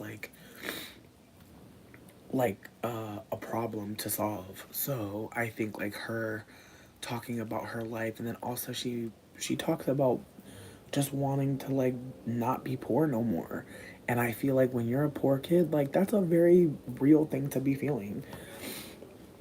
Oh, Matthew, thank you so much for chiming in. I'm glad that you have it with you. That's so fucking exciting. Like I feel like I like having audiobooks for the access, but I'm sad that like I don't have like cuz sometimes I'll just want to like read along, and like audiobooks are nice. You know, they make me feel like I'm not a peasant, you know, I'm getting read to, but at the same time, I'm just like my ADHD, like I want to read the words. Um right, no, her voice reading the book, and it's like there are parts in the book that I remember reading in my head, and like it sounds like how it's supposed to, so that also fucks me up. Um, but yeah, like there's just something about like good writing, and when I say good writing, I just mean writing that comes from people that are not always like the people that we read from. Like there's so many books that I've read this year that I was like, I'm so glad this queer person or this brown person or this black person like didn't die. Like because this story was living in them, like just inside of their whole body, and they birthed it and they shared it with us. Like that is so fucking cool. With that being said, all boys are not blue. That is a, I don't want to say similar, but definitely in the same vein of like a person who is marginalized sharing their story in a way that was very conversational and not not academic. Like anti-academic books are my favorite. Like books that are like you feel like you're listening to someone talk, and it's not like, I don't even know how to explain it, but I prefer books like that because I feel like I'm actually getting the story from the person who wants to tell it versus the narrator creating a vehicle for the story. Um, but yeah, I'm not a big reader, and I don't say that with pride. I just feel like it's hard to read. Because again, ADHD, audiobooks just sometimes make the most sense. You can just like rewind it and listen again. But yeah, I've definitely been trying to like, you know, ingest more books, but My brain. So, audiobooks for the win. I think like yesterday I was trying to tell y'all about a couple books that I thought y'all would maybe appreciate. But yeah, All Boys Aren't Blue by George M. Johnson. Amaze. Um, there's a couple books that I read like you know what? I'm not gonna shout out the ones that I feel like about. But there is like I was gonna say the Parable of the Sower. I don't know why, but that book did not give me anything, and I'm sad about it because I really wanted to get into Octavia Butler. But if anybody knows a good intro, because I just feel like I wanted to start with her first book, and it wasn't grasping me. But another book I would love to listen to with y'all is The Will to Change by Bell Hooks. That book is fucking phenomenal. Like I have not finished it, but I feel like it's hard. It's hard for me to like listen to it, and that's why I'm trying to like listen to it with y'all, because it's like it's just so like everything that they're saying. Like it and A Will to Change is a book about masculinity and like how men behave in the world and how they could evolve. And it makes me sad that obviously rest in peace Belle, but I'm just like the gems. Like goddamn, like Bell Hooks really served us so many plates. But A Will to Change I think is the biggest plate. All About Love, I have not even read it yet, but I still feel like A Will to Change in my opinion is, because again, like there are so many books about so many things, but I feel like a book from a woman talking about patriarchy, again, I just don't feel like there's enough conversations about patriarchy, but especially a conversation around like how men can transform, because I feel like, and I don't want to be whack, like I genuinely do think that like we are in a weird timeline where like patriarchy has made it to where there are women who are oppressed, but for some reason, like not even for some reason, patriarchy pushes them to perform a particular way or show up a particular way. And so like as a trans person who's a gender, I personally feel like gender as a whole, the way that we're communicated gender is fucked up, and the way that like there are men under patriarchy being wayward, but there's also a lot of women under patriarchy being wayward as well, and that conversation does not get brought up enough for me, because throughout my understanding of like gender and identity for myself, the more that I realize like the concept of like woman femininity, these are things that like in my opinion men or masculinity, how do I explain this, the oppressive identities don't exist, okay? And I know that's gonna sound fucked up, but I don't care, drag me. I personally believe that the concept of masculinity is not real. I feel like it's a gaslight to make people believe that there's a dichotomy and that there's a binary, but I personally feel like there is a delusion. It's kind of like white people looking at black people and being like, y'all are different. Yeah, y'all hair, y'all skin color, y'all music. You know what I mean? Like white people really like, and then tried to really think themselves into a hierarchy.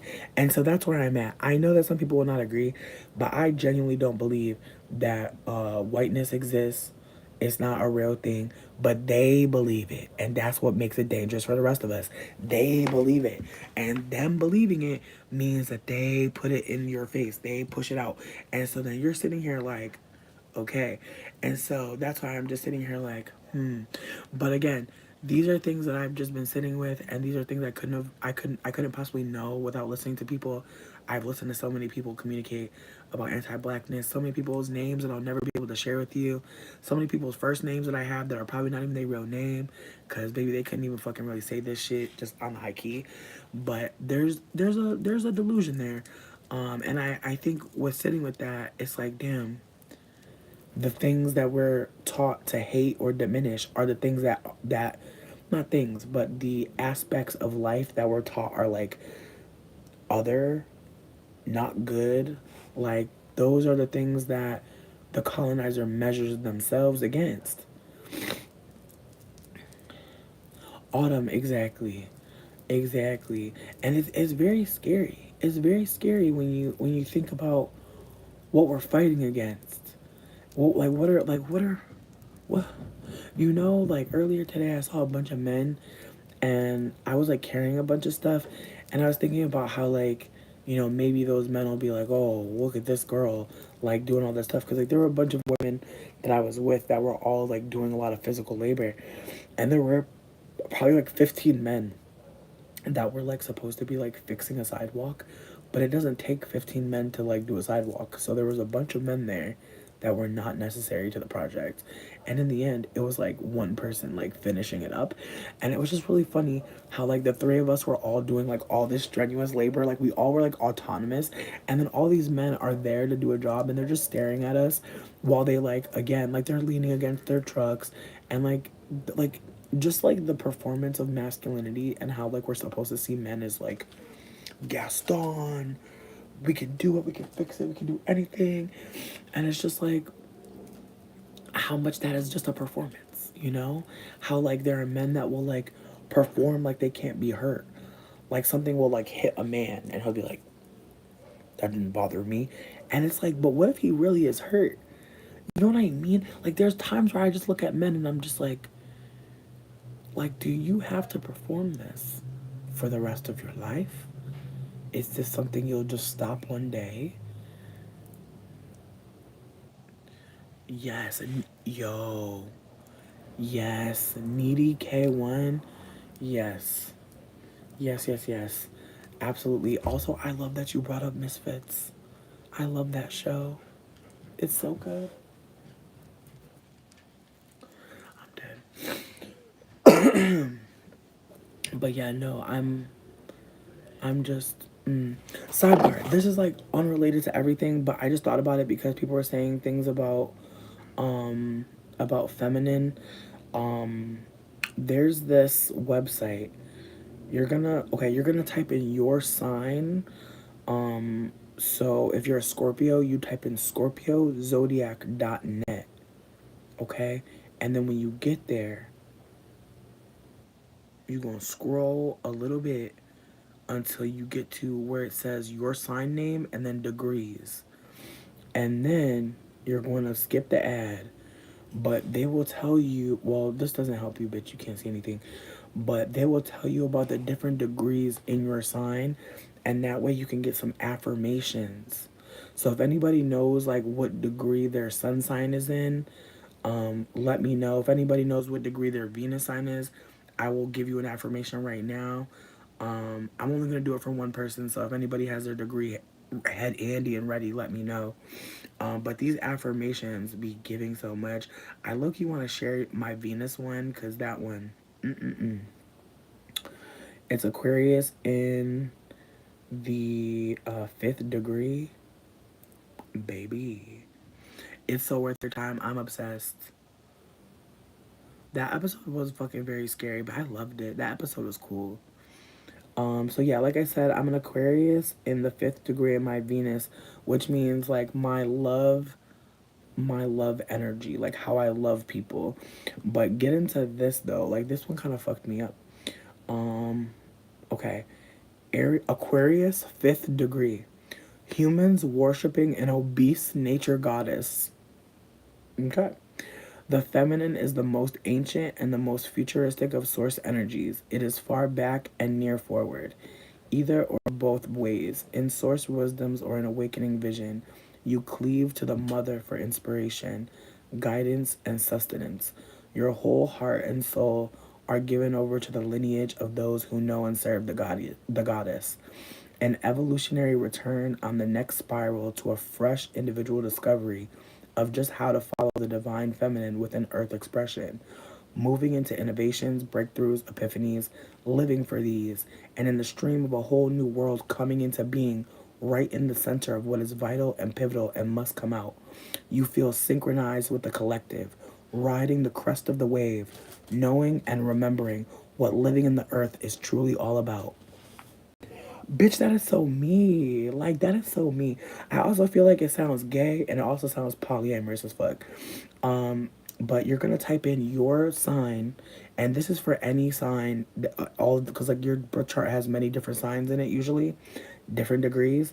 So you want to type in your sign and then zodiac.net backslash degrees.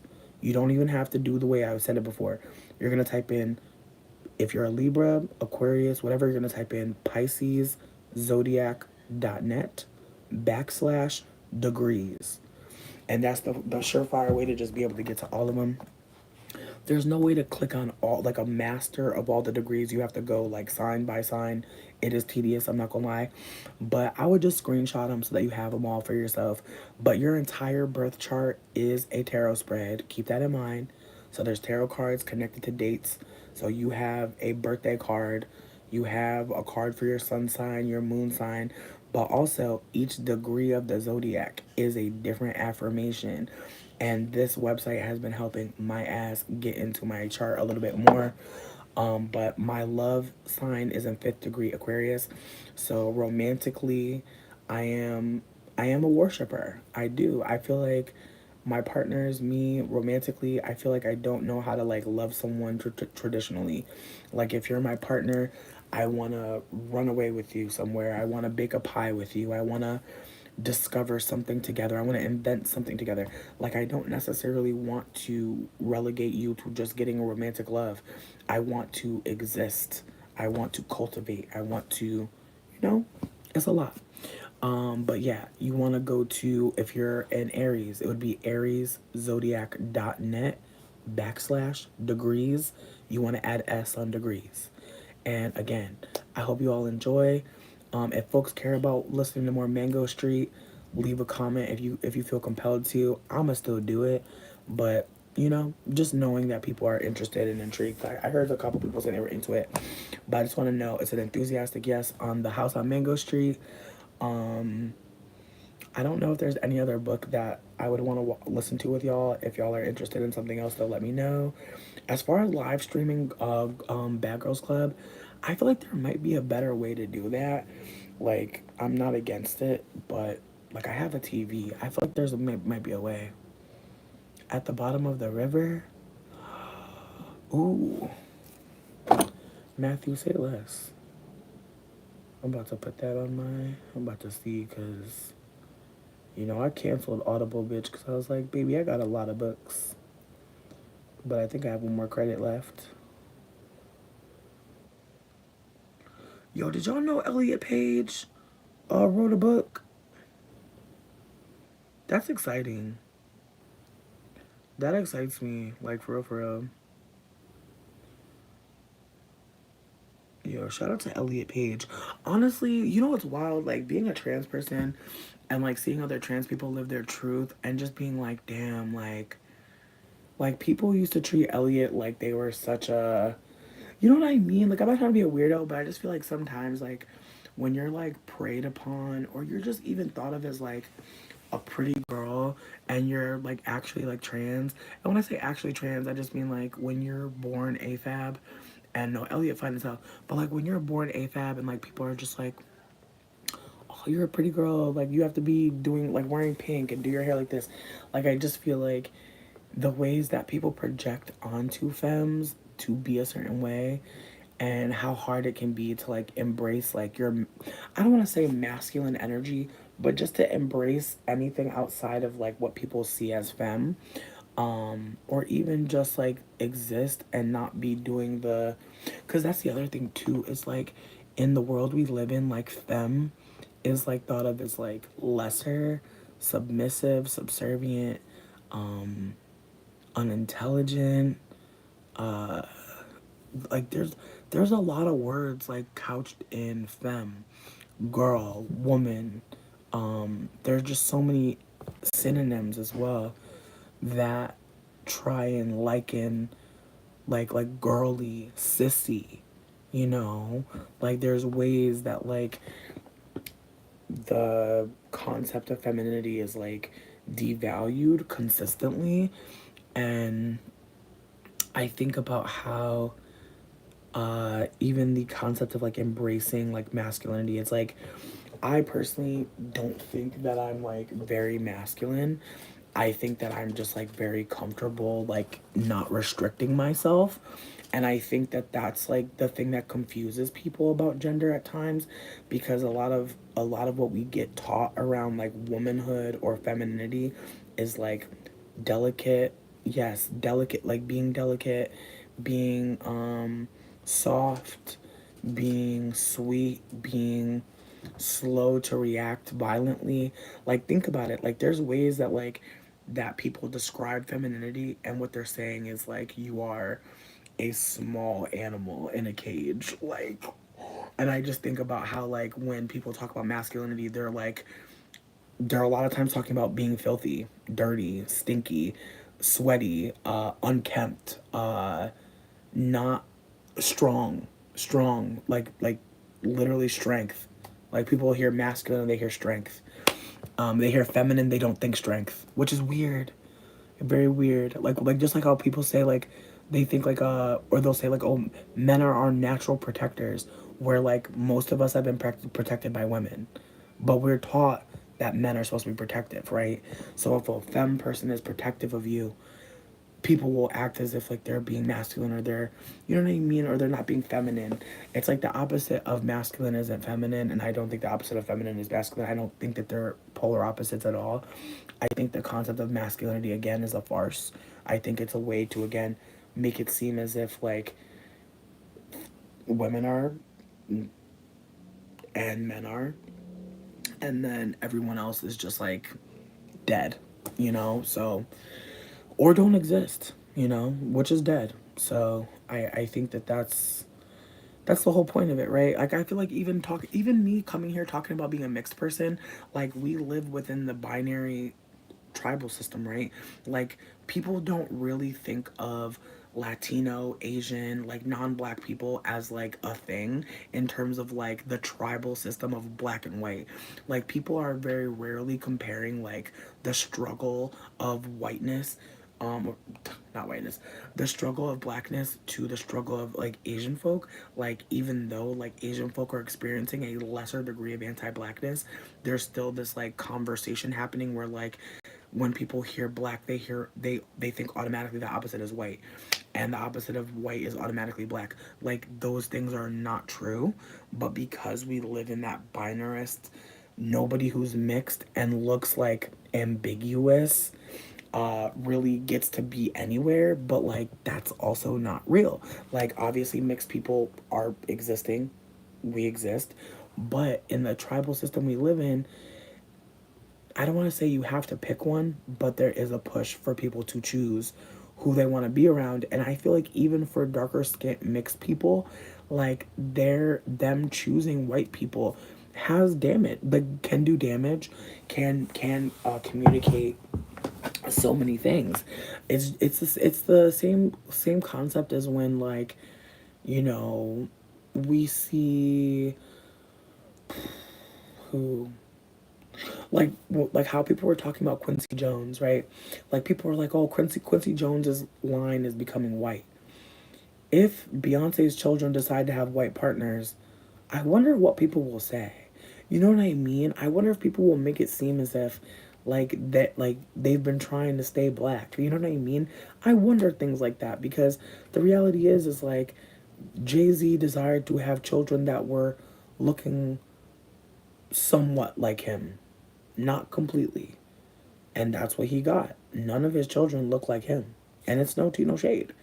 But I'm saying, like, the way that he decided to have children, he clearly wanted someone that would change how his children looked from him. And I don't mean that to be fucked up. I'm not saying that people can't just fall in love. But what I'm trying to offer is that, like, whenever a darker skinned person is with a lighter skinned person who is clearly admixed, their next line, you know, probably gonna be lighter skinned. Not always, but a lot of times. You said Diana Ross. Now you said Ashley Simpson. Okay. Yeah, because Evan Ross got with Ashley and they had that little white baby. Yeah. I mean, I mean no shade when I say this, but I was just listening to some Diana. Hey, baby. My son. Um, I feel like, like here's my thing, and drag me if necessary, but I look at darker skinned women and browner skinned women differently when they date out personally, because I personally do not think that darker skinned black women are trying so hard to get with non-black men. I don't see that perspective. Sure, there are some darker skinned black women who want to be with white men. I don't give a fuck. What I'm trying to offer is the spirit and energy a lot of times is one that I can understand. Like, it hurts differently when darker skinned men or black men are treating folks like shit. And so some folks I do believe are trying to hard correct being treated like shit. And they're like, well, this white man won't, treat me in this particular way. And I feel like I cannot unsee it. Because again, like that last guy I was talking to, he was like, no, you're black. And like because you're black, you're going to get less treatment and care from me. Like I feel like as a mixed person, I've been able to like see things that black women are seeing and they're appraising correctly, but like people are gaslighting them. Like people gaslight black women all the time about black men treating them a particular way. Meanwhile, black men will go out of their way to be like, "Oh no, you're a black woman, and because I see you as a black woman, I'm actually gonna treat you a little bit shittier." And it's like, that's so fascinating. Like they'll fight with me to be like, "No, no, no, you're black," and then give me like a type of treatment that is just so bizarre. And it's like, it's fascinating. And I'm not saying that they're treating mixed people differently. I I feel like again it depends because I feel like mixedness is again not one look, but we live in a white supremacist world, right? So people who are more ambiguous are thought of as the mixed people, whereas people who fit within the tribal system, white passing, black passing, I know that last one's not a real thing, but some people do operate like there's a black passing for biracial people. And it's like if you know that they have a non-white parent or like a non-black parent and a black parent, like not Minka Kelly, not collecting biracials like mushrooms, bitch, bitch.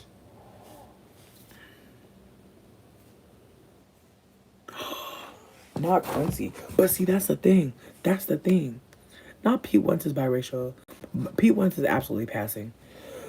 But that's the thing too about Quincy. Like Quincy is a not even a like. Isn't Quincy light skinned bitch? I'm pretty sure Quincy Jones is lighter skinned. Like I'm not saying he's the lightest skin, but I'm pretty sure he's like a paper bag. No shade. Cause I'm about to look up this motherfucker mama. Mm, yeah, he the paper bag, sweetie. Bitch, is that his mama? Bitch, do Quincy got a white mom? A white mother?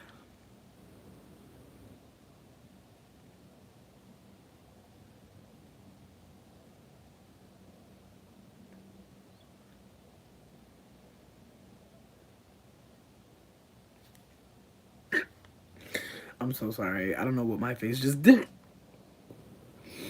I don't know what my face did, bitch. Okay, Quincy mama.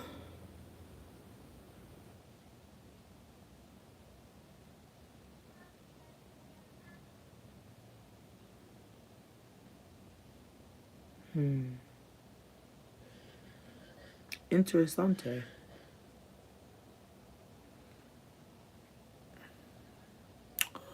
Damn, I'm sorry to hear that. Not him and MJ before the change were the same tone. Sonata, you got me about to throw up.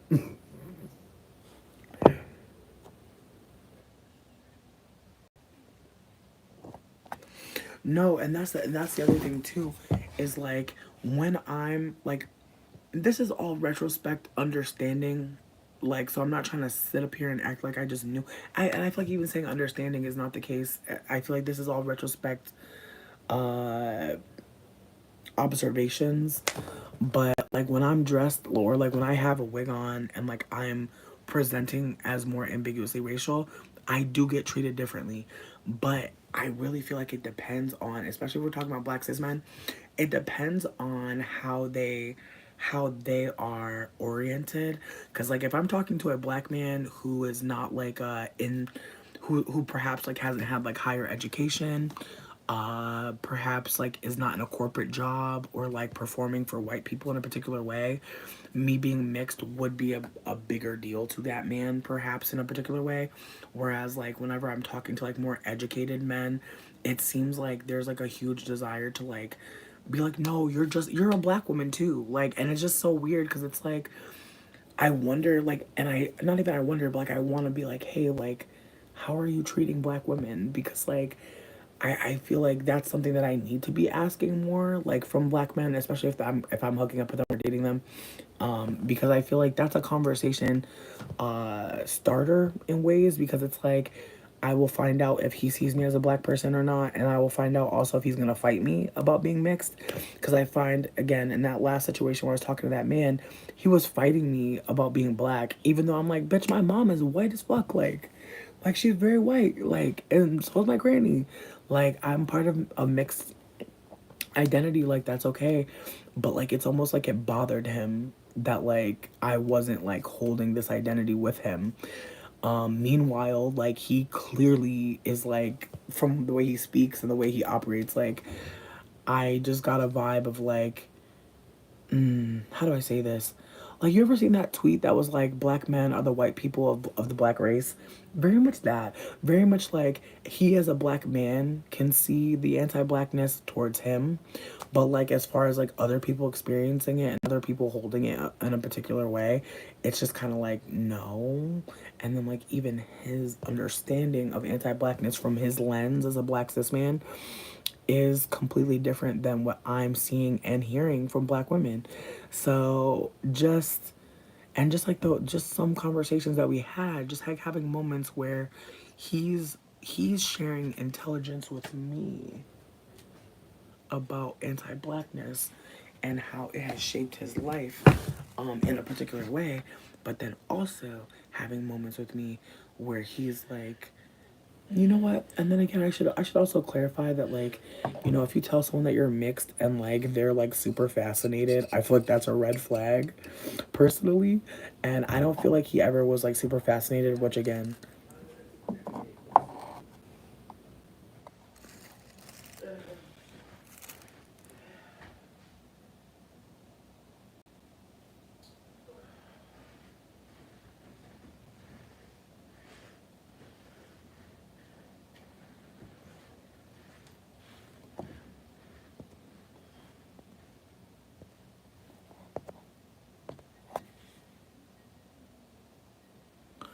not Quincy's a nasty old man.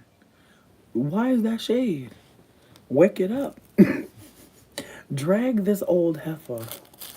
Who's gonna beat your ass? Who's gonna stop you, girl?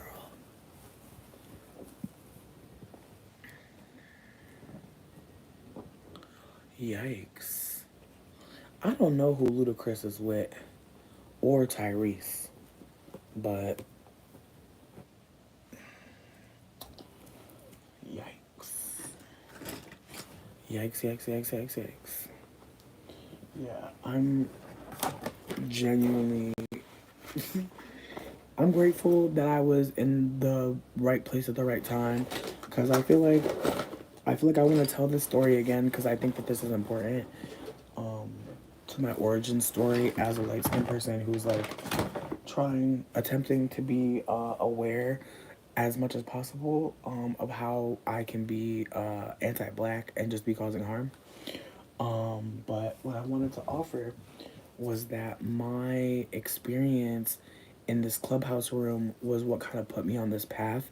And before I get too much into it, I'm about to go find my lighter, and then we're gonna go outside. Cause I swear I had a lighter, but now I don't know. But you got me wanting to look up like what happened with Ludacris and Tyrese, cause I'm like, I missed that one. I was late on that day. Hi, Benny.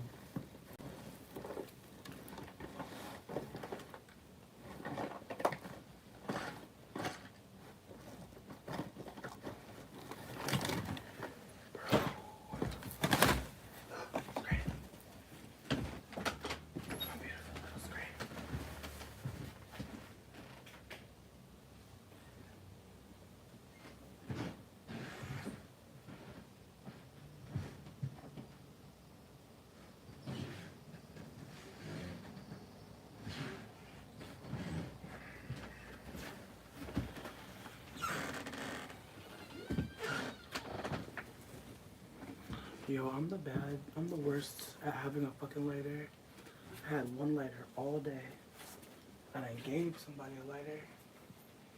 That was silly to have done. I feel foolish. Dang. I had a lighter all day too. Like, that's what don't add up. That's what don't add up. What we gonna see? But yeah, like, there definitely are some weird things going on in terms of like some black men like trying to fight people about who's black. But I do think that if you know that you're a mixed person, we should not, like, it's not even I think, like, I'm hearing from so many black folks that like there's just so many of us gaslighting and just being weird. And then on top of that, not just being weird, like acting like we have authority in the community. And that's dangerous as fuck. Like, it's very fucking dangerous. And so I know there's not a lot of light-skinned people who are gonna say this, but do not listen to every light-skinned person. Pay attention to us light-skinned people in certain positions of power. Because honestly, we will be put places of power to confuse and to cause stress. And it's unfortunate because people will think that like us being in the room, they'll think a light-skinned person being in the room is a good thing, but will fail to see that like us light-skinned people being in the room oftentimes means that somebody dark-skinned just didn't get in the room, period. It also means that like white people are going to be way more comfortable to be anti-black because they will assume that there's no black people around for real. Because if y'all think that that white people don't understand mixedness, they do. They definitely do. They definitely see it. They definitely acknowledge mixedness.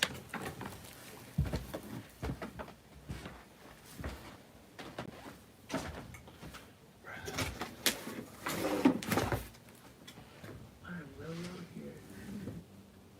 I'm the baddest. City girls down 1,000.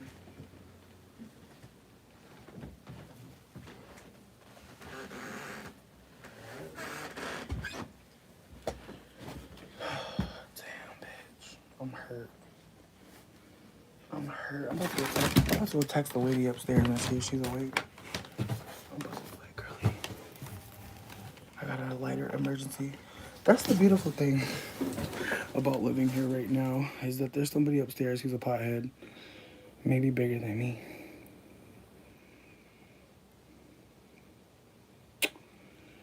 I don't really want to call.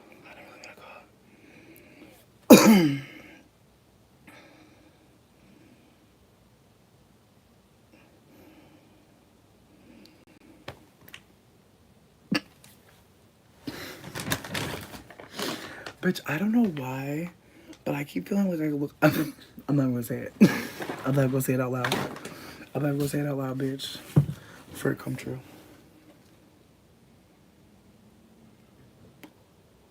Bitch, do she got a lighter? Do she got a lighter? Is she gonna throw it? She's writing. Oh.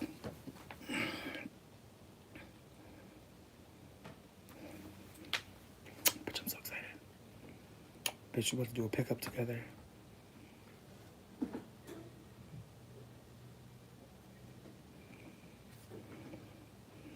Alright, we're going to the back, bitch. Bitch, I was ready as hell.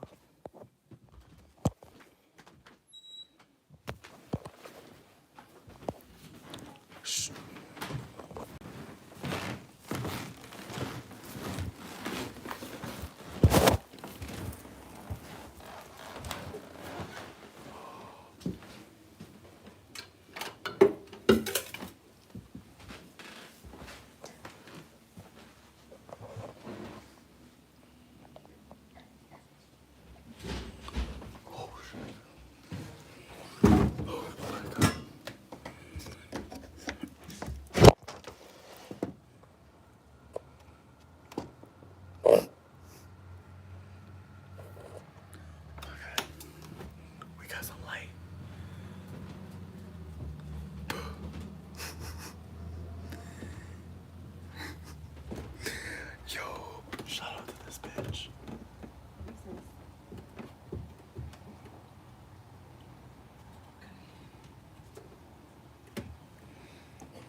I'm at the window. Thank you so much. You're a kind soul. Have a good night.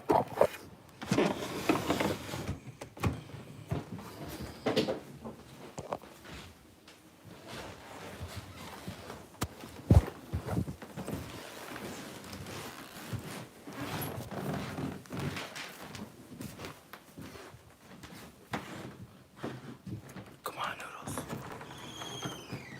Go, go, go, go. Where are we going outside? Come on. Come on, come on.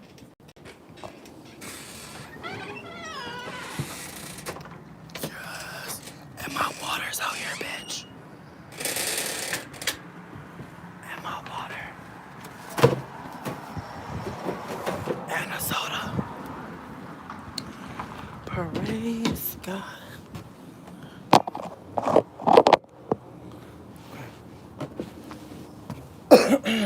Honestly, I appreciate y'all for just holding space for the mission to get the lighter bitch in the middle of the night.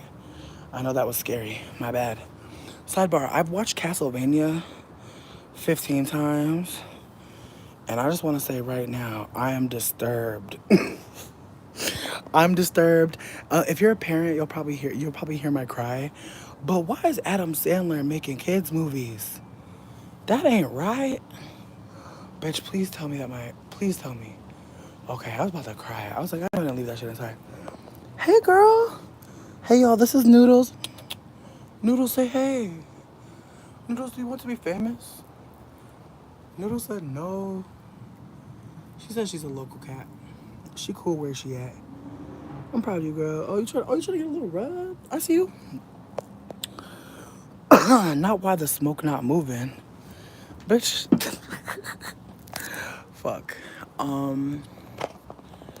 But yeah, I feel like before everything I was saying something about being a lighter skinned person and like trying to hold that like a big part of what I've been holding from conversations that I've heard is that a lot of light skinned people, like, we really will play both sides. Like, we'll really act like we don't understand that, you know, there's a difference between us and black folk in terms of us being mixed and admixed. Because that's the other thing, too. It's like, babes, I'm not trying to be mean when I say this, but it's like most black people are dark skinned. No shade. I met them through the internet. I actually posted about being houseless and like just going through shit, and like a bunch of white people like were working behind the scenes. If you're one of those white people, thank you, appreciate. But keep that going, bitch. And while you're at it, start up the Underground Railroad again, bitch, and start hiding hoes, cause like it's to that point. Not to be shitty, but for real, like I'm one person who perpetually needs home, but I'm not the only one. And like also, like the way that like I was presented this opportunity, I wasn't paying attention, bitch. I didn't have the confidence to take it seriously. I was like intimidated as fuck about living in that house, and I felt like I know I could make a room work, but living in a house was intimidating as fuck. And so I feel like even if things would have went right, I still wouldn't have wanted to live there in the capacity that I was told that I had to, or told that it was offered to me, because I literally was not ready. Like, I just wasn't. Like, I was coming off of a couch. I just wanted a bedroom. I wasn't thinking big. I was not. I was thinking small as fuck. And I regret that. But at the time, it's like that's all I felt comfortable with. Um but yeah, a bunch of white people were conspiring for my betterment, and they said that they knew a white person out here who had a house. Okay, not my face, girl. You can't be scratching my head. It's all good. I got you. But yeah, no, like I'm holding that, like, as a lighter skinned person, like there's gonna be opportunities for me to just say like, oh, this darker skinned person does this, and like instantly, like, people will hold space for that. Whereas let that darker skinned person do the thing and be trying to get the recognition. And this is not me saying that darker skinned people aren't getting recognition. This is not me trying to say darker skinned people aren't getting recognition, but it is to say that when you're a lighter skinned person, being finding the spotlight, finding the camera, finding the eyes on you. Like those are things that are not necessarily promised. Because I don't want to be sitting up here and be too fucking delusional. Like I know there's light skinned people who don't have privileges. Uh, I know there's light skinned people who are not holding conventional attractive privileges. I'll say that. I know that not all quote unquote light skinned people have like the privilege of being seen as attractive, but a lot of attractiveness centers around colorism and featureism, sizeism. So it's one of those things where it's just like, as soon as we say like this group of people like is marginalized, there's a bunch of people that are like, oh well, what about these people? And it's awkward because it's like there's gonna be exceptions all the time. Like there's gonna be lighter skinned people who are ugly. You feel what I'm saying? But I feel like there's this concept that like being lighter skinned is automatically a beauty thing, automatically an attractive thing, and because of that, when there are light skinned people who are ugly, we as light skinned people be thinking that like something different's happening. We're like, oh, like there are light skinned people who don't think that they have light skin privilege because they are not, getting the treatment that they thought they were going to get or that they think they should. And I feel the same way about men. Like there are men out there that be feeling like some discrimination is happening to them because they're not getting a woman to fuck and clean up after them like their grandfather. Like there's men really out there that think, damn, something's wrong with me. I can't trick a woman into being a resource. So, with that being said, like I know that for me, as a lighter skinned person, there were definitely people who brought up colorism and brought up featureism to me, and at the time I don't want to say I didn't care, but I want to say that like I didn't have the empathy, nor did I have like the capacity to really sit there and like just hold what someone was saying. Like as soon as like I was hearing about people, like I feel like as soon as I heard someone say that I was lighter skinned or that I was like, or anything, I feel like I was like, oh, like they're trying to diminish me in some way. I wasn't realizing, and why the fuck would I, that like that person is breaking silence on my privilege, and that's a moment for me to betray it. But if you don't know that you can betray your privilege, your response is going to be bullshit every time. And so I think that that's part of the earlier conversation I was having with you about that person who's like, oh, I don't experience depression, I'm autistic. It's like, girl, what are you really saying? Like, what, like, huh? Like, there are people that'll think, like, oh, like, my point of view or my perspective is, like, so important for you to listen to, and it's like, it's not. Because you're privileged in this moment, so you should just shut the fuck up. But I feel like it's rude, seemingly, to tell people to shut the fuck up. However, with that being said, like, I think that there's also, I feel like more than like people, light skinned people being like unattractive and thinking that we don't have privilege, I also think there are a lot of light skinned people who get put in positions of power. And so it's hard to, in my opinion, like, I'm not trying to be fucked up when I say this, but I feel like the Eartha Kitts, the Bell Hooks, the Sonia Sanchez's, like there are a lot of lighter skinned people who are very clearly mixed or have admixture in their line who are thought of as like the pinnacle of Black thought.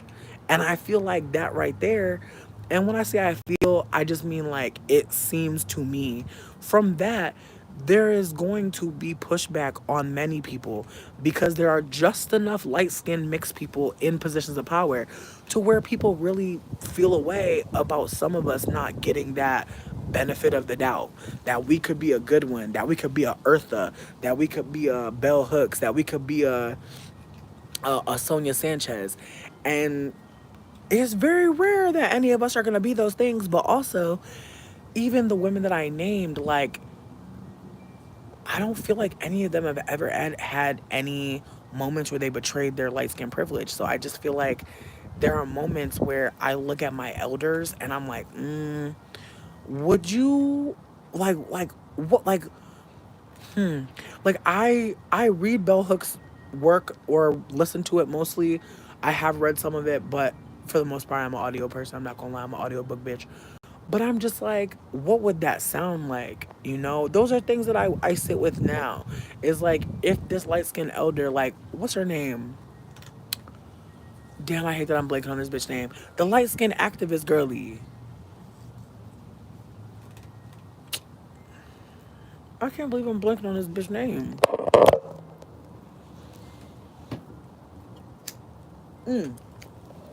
Angela Davis. I'm not trying to play Angela Davis. I know Angela Davis is a light-skinned person with admixture. That's fine. But there's times where I wonder, like, damn, like if Angela, like, but also even the conversation around Angela Davis has been fascinating, because people be talking about how the fuck is Angela. I'm dead. You said Yara, and I'm dead. Y'all said Amanda Seals. Both of them. Go ahead. Go ahead. Call it out. Because Yara Shahidi, like, that girl is mixed. It's okay. It's okay. But Yara Shahidi being a mixed girly, and then also the show Blackish Babe. That show was playing in people's face. Because it's like, babe, y'all are not black. Even Anthony Anderson, I'm like, sweetie, I know you got a light-skinned mama named Sugarfoot. Like, what's going on? Like, I'm not trying to be funny. Amanda Seals, I'm gonna be so for real. I don't hate on her because I feel like I see people not liking her and it makes me laugh, but like I don't care to join in on that. But I do think that because like she's so outspoken, like, but I also feel like, you know what? She's one of those light skinned people who stay acting like they're not mixed and it's awkward as fuck. Cause I'm just like, Amanda. Like, I like her. I do. I do like her. But I feel like there's girls like her that are like, and I'm not trying to make everybody be mixed. Like, don't drag me. I'm just saying, like, there's so much to talk about from that perspective that's kind of like dead. And the biracials is eating it up. I'm tired of the biracials eating up the mixed perspective. I'm tired of it. Not everybody got a white mama. Some of us got a fucking a sand colored mother, fucking mother of pearl, and she wished she was black. Like, I feel like that's a very unique perspective. Like, some of us got mamas that wish they was black and they had children with black men, and they think that we're some sort of hybrid or some shit. I mean, I don't know. Maybe so. Maybe so. Maybe so.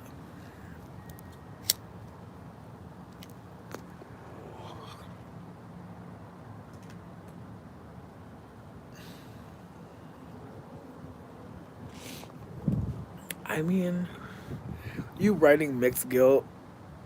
Give me the phone. Just hand it over. Give me that phone. Give me that phone.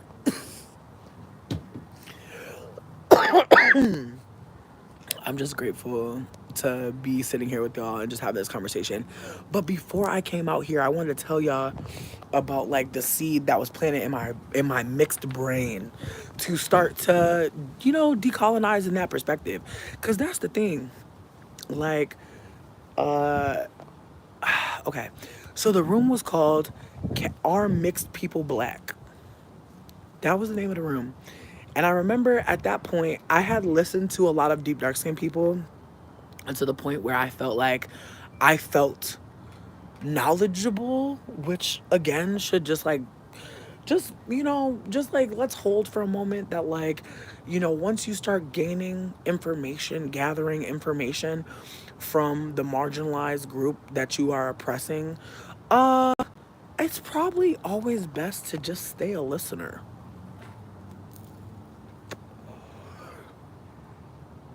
And then if you want to share something directly from the folks that shared with you. Unfortunately, in this scenario, I cannot share with you the people that shared with me in this moment. It just wasn't realistic.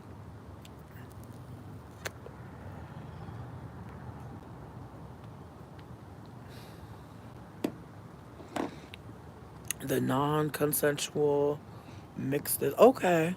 Okay. Here's my thing, and I mean this so sincerely. There are very few mixed people alive today that are a result of enslavement. And I don't mean that to be rude. What I'm saying is that we are at a point in colonization where a lot of mixed people were actively mixing and not because of master. And I really want us to hold that. Because I feel like when people go reach back into chattel slavery for why there's mixed people today, it scares me. It really scares me because it's like, I just know that's not the case. And there's a lot of history between chattel slavery and now. That's all I'm trying to offer. We cannot look at chattel slavery and say that is why mixed people are still going strong today. Because what's happening today is we're in MGM territory. It's very rare these days, in my opinion, that people are even fucking biracial. I'm meeting a lot of quads, a lot of grifts, a lot of grifts. GRIFFE. And I know people don't want to use slave language, that's fine. But I just feel like, highest of keys, some folk ain't black. And if they was back in the back, they wouldn't be called black. They would be called griff. They'd be called octoroon. They'd be called quadroon. And again, that's to differentiate themselves from blackness. And obviously the colonizer was trying to do that shit, but it's not a shitty thing. It's a reality. So that's all I'm trying to say.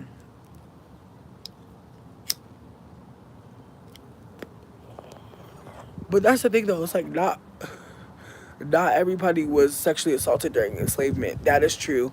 But I also feel like not every person who's mixed that's alive today has that history or legacy in terms of like why they're mixed. Like for me, an example, my great grandfather fucked a white lady and was very happy to. Loved it. So there's no way for me to sit up here and act like my mixedness is a part of chattel slavery. It's not. A bunch of people was mixing, and then they fuck somebody black, fuck somebody white, somebody mixed, fuck somebody black, and created me. But with that being said, it's not like I'm trying to be fucked up like with using that language, or be like calling people quadroons like as a slave master. Like that's not my thought process. My thought process is that like once I read a word that broke down my particular mix, it was like, wow, like they accounted for us. But at some point, it is what it is, bitch. I mean, it's the truth. Like, and that's the weirdest thing for me is I didn't know my great grandfather was biracial, because he was operating as a black man, as was his son, who is like me, a 75-25. So it's like, if my grandfather's a 75-25 and my mom is a quad, and my father's ancestry is even murkier, because my father tells me that his mother was white. But meanwhile, people tell me that I'm built like my father's mother's father, who they all called Uncle Baba. So there's a part of me that feels like they might have been like Arab. Like my father's people might have had some Arab ties or something. Uncle Baba. I don't know, bitch. Again, I have no idea what my paternal grandmother looks like. I only know my paternal grandfather, and he was a darker skinned man, and his son was lighter than him. So obviously he fucked a woman who was lighter than him. But I don't know what she looks like, and there's no photos of her. There's no records. Not racial fractions. I'm just saying. But it's like, that's why I say MGM, because like it needs to be communicated, because there are gonna be a lot of kids that get told, you're black. You're black. Let's just say you're black. And there were times where I definitely felt like, like I remember telling somebody like, oh yeah, well my mom's white passing. I used to say my mom looks white, but she's not, and my dad is black. That's how I used to explain like why I look how I look.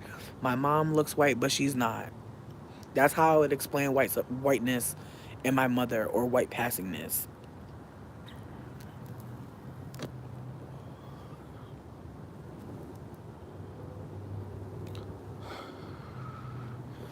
And I want to hold space for any black woman that wants to talk about her experiences interracial dating, because I feel like I tried to touch on it earlier, that most black women that I know that date white men, they're dating that white man because that white man is like making them feel like an individual.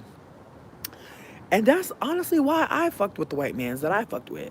They were not treating me like I was one of many I was an ambassador to blackness. I was a representative of the mixed community. Like, none of that was happening. Like, they were seemingly like treating me like I was an individual whole person.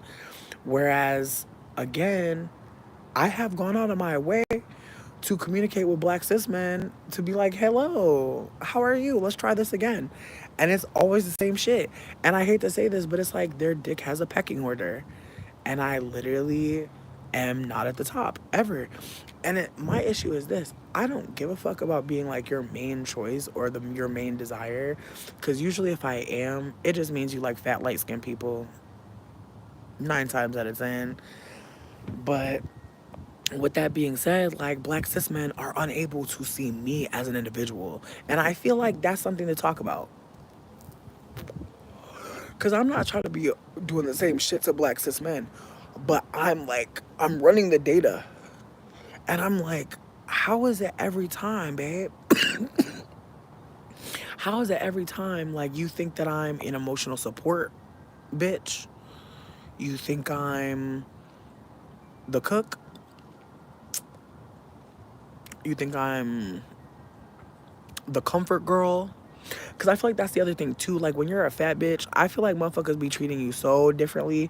Like, I know there's girlies out there who probably get similar treatment in some respects, but I feel like being fat, like, sometimes it's just very obvious that this person's not gonna take you seriously.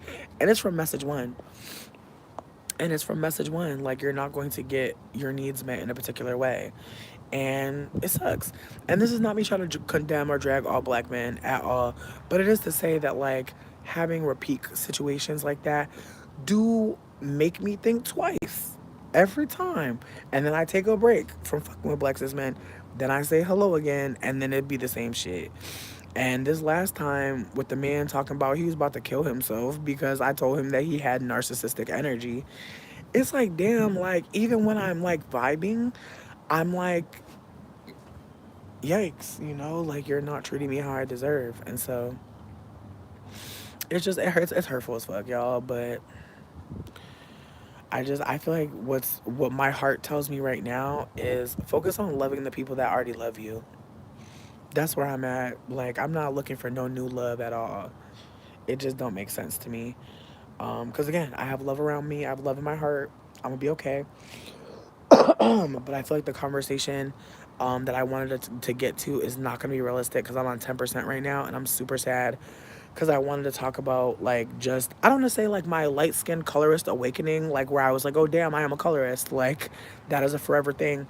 But I do want to make a video dedicated to it because I do think that, like, it's important to talk about moments where somebody intervenes and your ass like turns a corner in your brain and like you're less shitty. Like, that's a beautiful thing, but it took labor, and it wasn't labor done by me. Like, I didn't crack open a book. Like, there were black folks happened to be in the right place or happened to be at the wrong place, perhaps at the right time for me. So I want to be candid about that.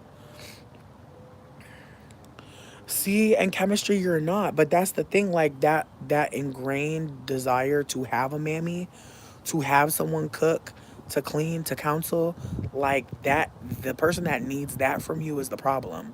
The person who can't offer anything to you but exploitation is the problem. You feel me? Like, if you want to cook for somebody, there's nothing wrong with that. But someone who expects you to labor for them, that's a problem. And I feel like, unfortunately, I don't want to ever make it seem like it's just black men doing that. It's all men. But the way that there's a script, I feel like I'm a part of with some black men, where it's like, where you work at, where you stay, you live by yourself, baby, why are you trying to case my house? Why are you trying to figure out who here? Why are you trying to figure out how much money I have? Like, just the ways that some men communicate to you that they want to know information that will help them not know you better, not love you better, but get their needs met. And I feel like, again, we on 8%, bitch, so I'm not trying to play nobody up in here, but I will be back. Probably not tonight, bitch, because I really need to get some rest and go take care of shit tomorrow. But I love y'all and I appreciate y'all. Thank y'all for being present. Thank y'all for holding space for me. Thank y'all for being here. And I'm sorry if I triggered anybody who's darker skinned by being candid and attempting to betray my privilege. I will not know if that's what I really did. I will not know. I will make many attempts probably, but I will not know for sure if that's what's happening. So if folks are feeling fucked up, if folks want to break silence, if folks are feeling like this shit is whack, or I said something fucked up, please drag me. You do not have to be nice to me. Like the fact that I'm even talking about this instead of like sharing somebody else who has more knowledge than me already is a strike. So just keep that in mind, that I don't purport to be an authority at all. I'm just a light skinned person who's trying to fucking be better. But I also know that I'm probably not going to be better for a while. Probably not. Who knows if better is even realistic, you know? Present and more aware and betraying my privilege, I think, are the main goals for me. But getting better, better at what?